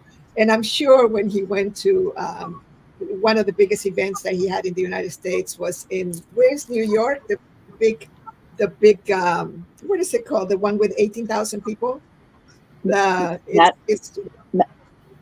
talking about Madison Square Garden? Yes, Madison Square Garden, right? So when he went there, so I used to play for him in Money and Use and business schools. I used to play New York, and he'd go, crazy. He's like, someday everybody's going to know your name, and it's like, and you're going to write this amazing book, and we're going to attract this person. And we literally, Sharon Lechter, short for how she looked, whether it was going to be a he or she. And so it was created around this kitchen counter, this dream, and all these things have occurred, and 36 million people, have bought the book, but many other things have occurred, and Rich Dad Education reached 900 million over 13 years, right? It's incredible. That's a lot of money. That's almost $1 billion, and that's way beyond sushi money. And long story. And then, of course, Robert retired from it, and other people retired from it. And the people that my beautiful Jessica and Jerry Conti are working with are people that acquired that.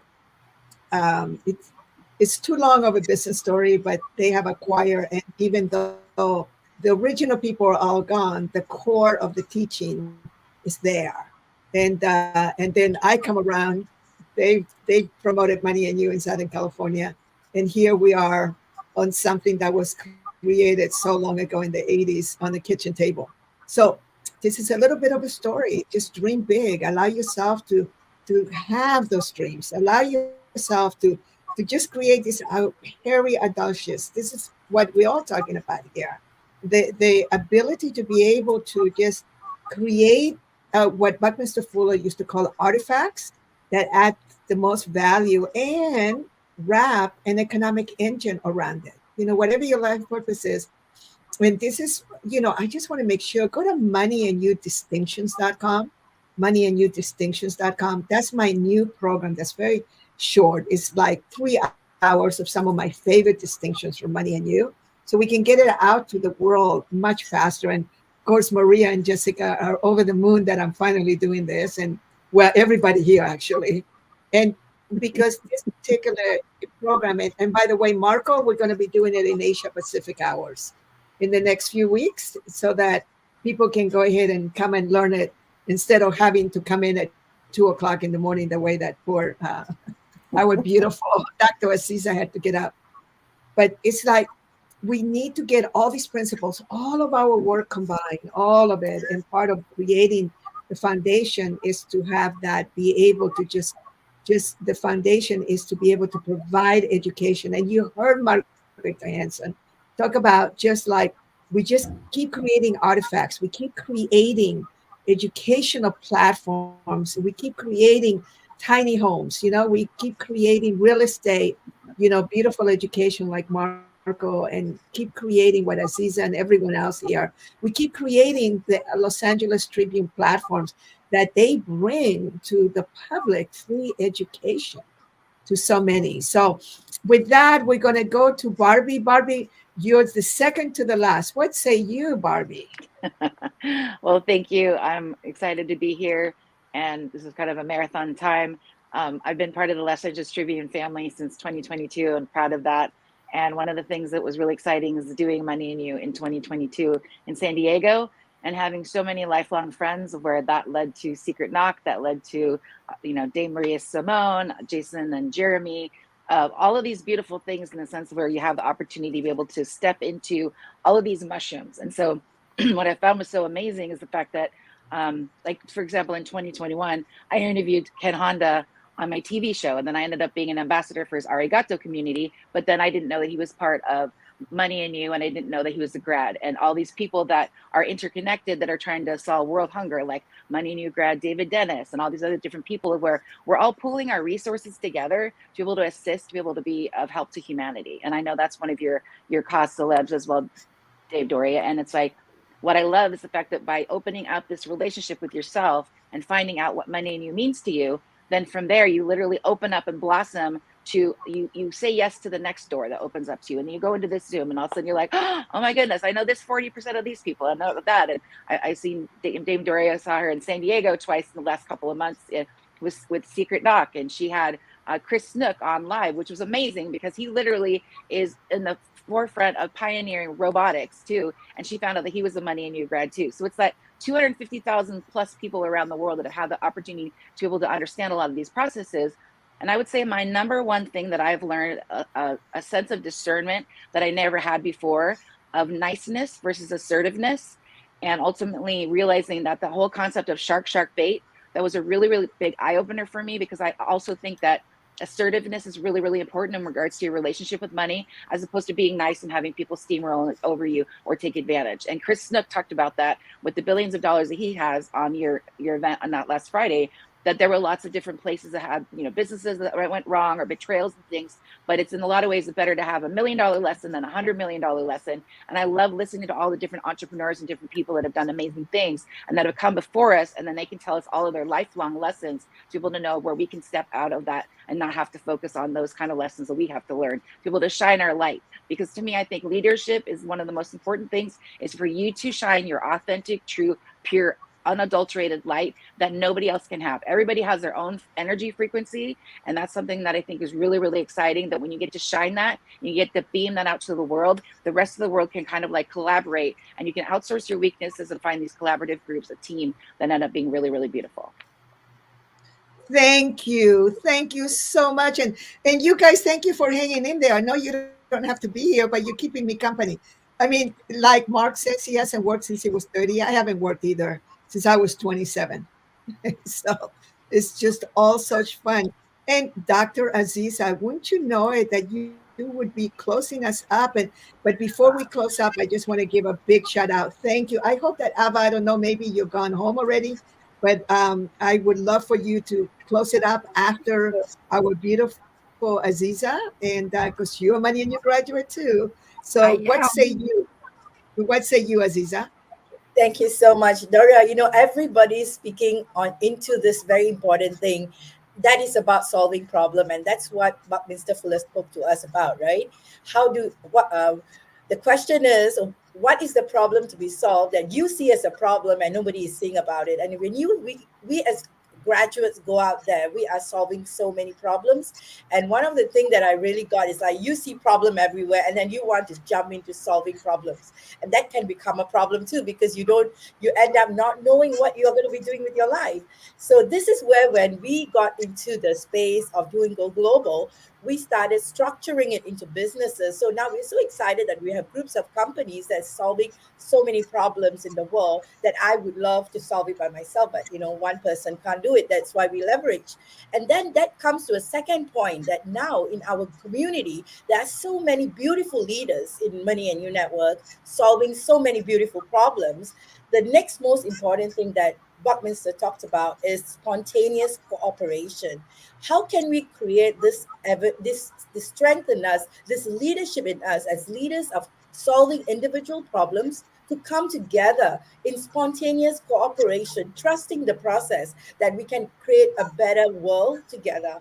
I feel that is the next leadership challenge that all our graduates can take on, so that we can come into spontaneous cooperation, creating structures and systems, and really coming out there in what we call in our Go Global space that we have evolved into understanding conscious capitalism, a community that's self-sustaining across the world. It's not just about in Asia, it's not just about in the world, but coming together as a global community, focusing on problems and creating a proper structure around it. So I love it that we can take it on to the next level with this conversation. And I want to say thank you to Doria for saying yes to the community of Go Global and coming together with us in this journey.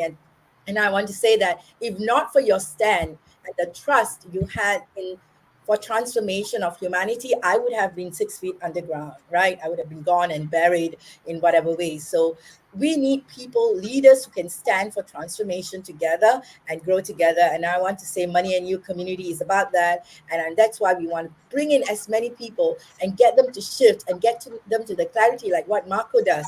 Get yourself into clarity of what you want to do with your life, and then we can work together. If you are not clear, we can't work with you. So this is what we are excited about. Thank you so much for the space and the beautiful people that's showing up today. Yay. And last but not least, the power behind the power. Ava, thank you for letting us go through the beautiful Los Angeles Tribune. And, I got to show everybody, my beautiful, I'm part of this beautiful magazine. Now, some of you have not heard this, but, I grew up in LA. So I'm an LA girl. My family took me there when I was 12 years old. And the LA Tribune was this big thing, right? And so for me to be part of this and to be in the newspaper and have my ad in there and have my article about Sophia in there, it's like, wow. So it's like I'm so anchored. So I feel like I'm a big girl now in the big newspaper. So Ava, what say you as we complete? Well, Dame Doria, we are honored to host Money and You, leadership and money. Money and leadership, they go together in the Los Angeles Tribune on behalf of our CEO, who's also a Money and You graduate. August of 2021 in San Diego. We're classmates together. We graduated together, and my husband too. We are so honored. We are so honored to host Money and You, Money and Leadership here in the Los Angeles Tribune. And what I can say as a graduate of Money and You, when I first came to Money and You, I had a lot of business investments. I invested a lot in myself, in my personal growth, and I carried a lot of shame. When I was answering the questionnaire coming into Money and You, the first question is, what is it that you want? And I didn't know how to answer it. I only answered it with what I don't want. Like, I don't want to be in shame anymore. I don't want to be afraid anymore. But coming to Money and You transformed my life. Transformed the way I think, the way I see things, the way I take risks. And as entrepreneurs, that's the first thing that we do, that we get comfortable with, is in taking risks and playing big and using our voice. And I've grown. I'm like Dame Doria, my proud mama, who always says, you have changed so much since I first saw you in Money and You. So I just wanted to really invite you. I am so grateful that we get the opportunity to show you what Money and You is all about, because There are over 250,000. You know, I mean, I think Dame Doria, you've stopped counting at 200,000 graduates, right? You've stopped counting, but there's over 250,000 graduates from all around the world. Many of them are now, simultaneously cooperating to make the world a better place. And we're proud in the Los Angeles Tribune that we're rooted in Money and You, that our principles are rooted in Money and You. And of course, Dame Doria, I'm going to take this opportunity. One of the things that we talk about in Money and You is team. Systems, leverage, and team. And we will not be able to do what we do if not for the team that we have in the Los Angeles Tribune. Alicia Magnus Lewis, the champion of our systems, our business solutions, that's supporting entrepreneurs in really planning their businesses and strategizing around it. And of course, the whole team, graphics, videos, emails, texts, all of that. You know, Dame Doria teaches that in Money and You, systems, leverage. So we're all applying that in LA Tribune. So Dame Doria, thank you. Wow, thank you everyone. Thank you for keeping me company. I just love all my friends. Thank you. And I have people that are texting me and writing and everywhere, all my lovelies. Thank you very much. Hey, we keep going, right? No matter what happens, we keep going. We're gonna, hopefully we won't need to have Money and Use in the next few decades. We'll just have them for fun, right? But I can actually really see Money and Use happening in Mars, in Neptune, and in other dimensions. So, you know, we're going to be moving into the metaverse in the next few years.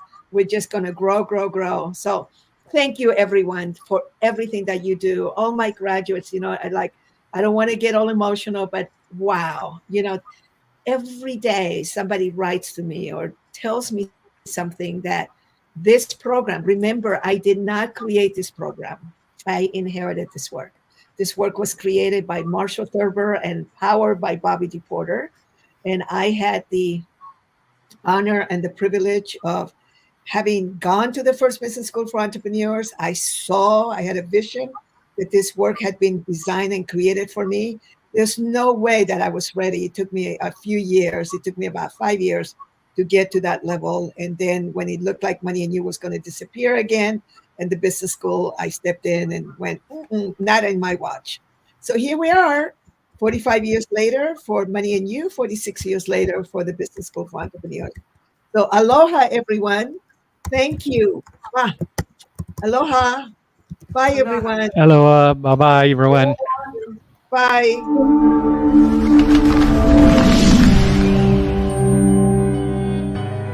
Welcome to the Los Angeles Tribune page.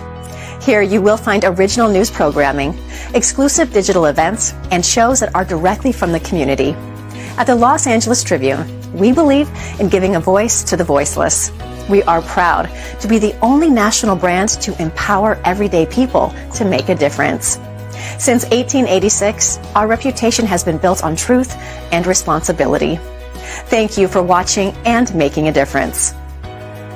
For general inquiries, contact today. Thank you on behalf of the Los Angeles Tribune team.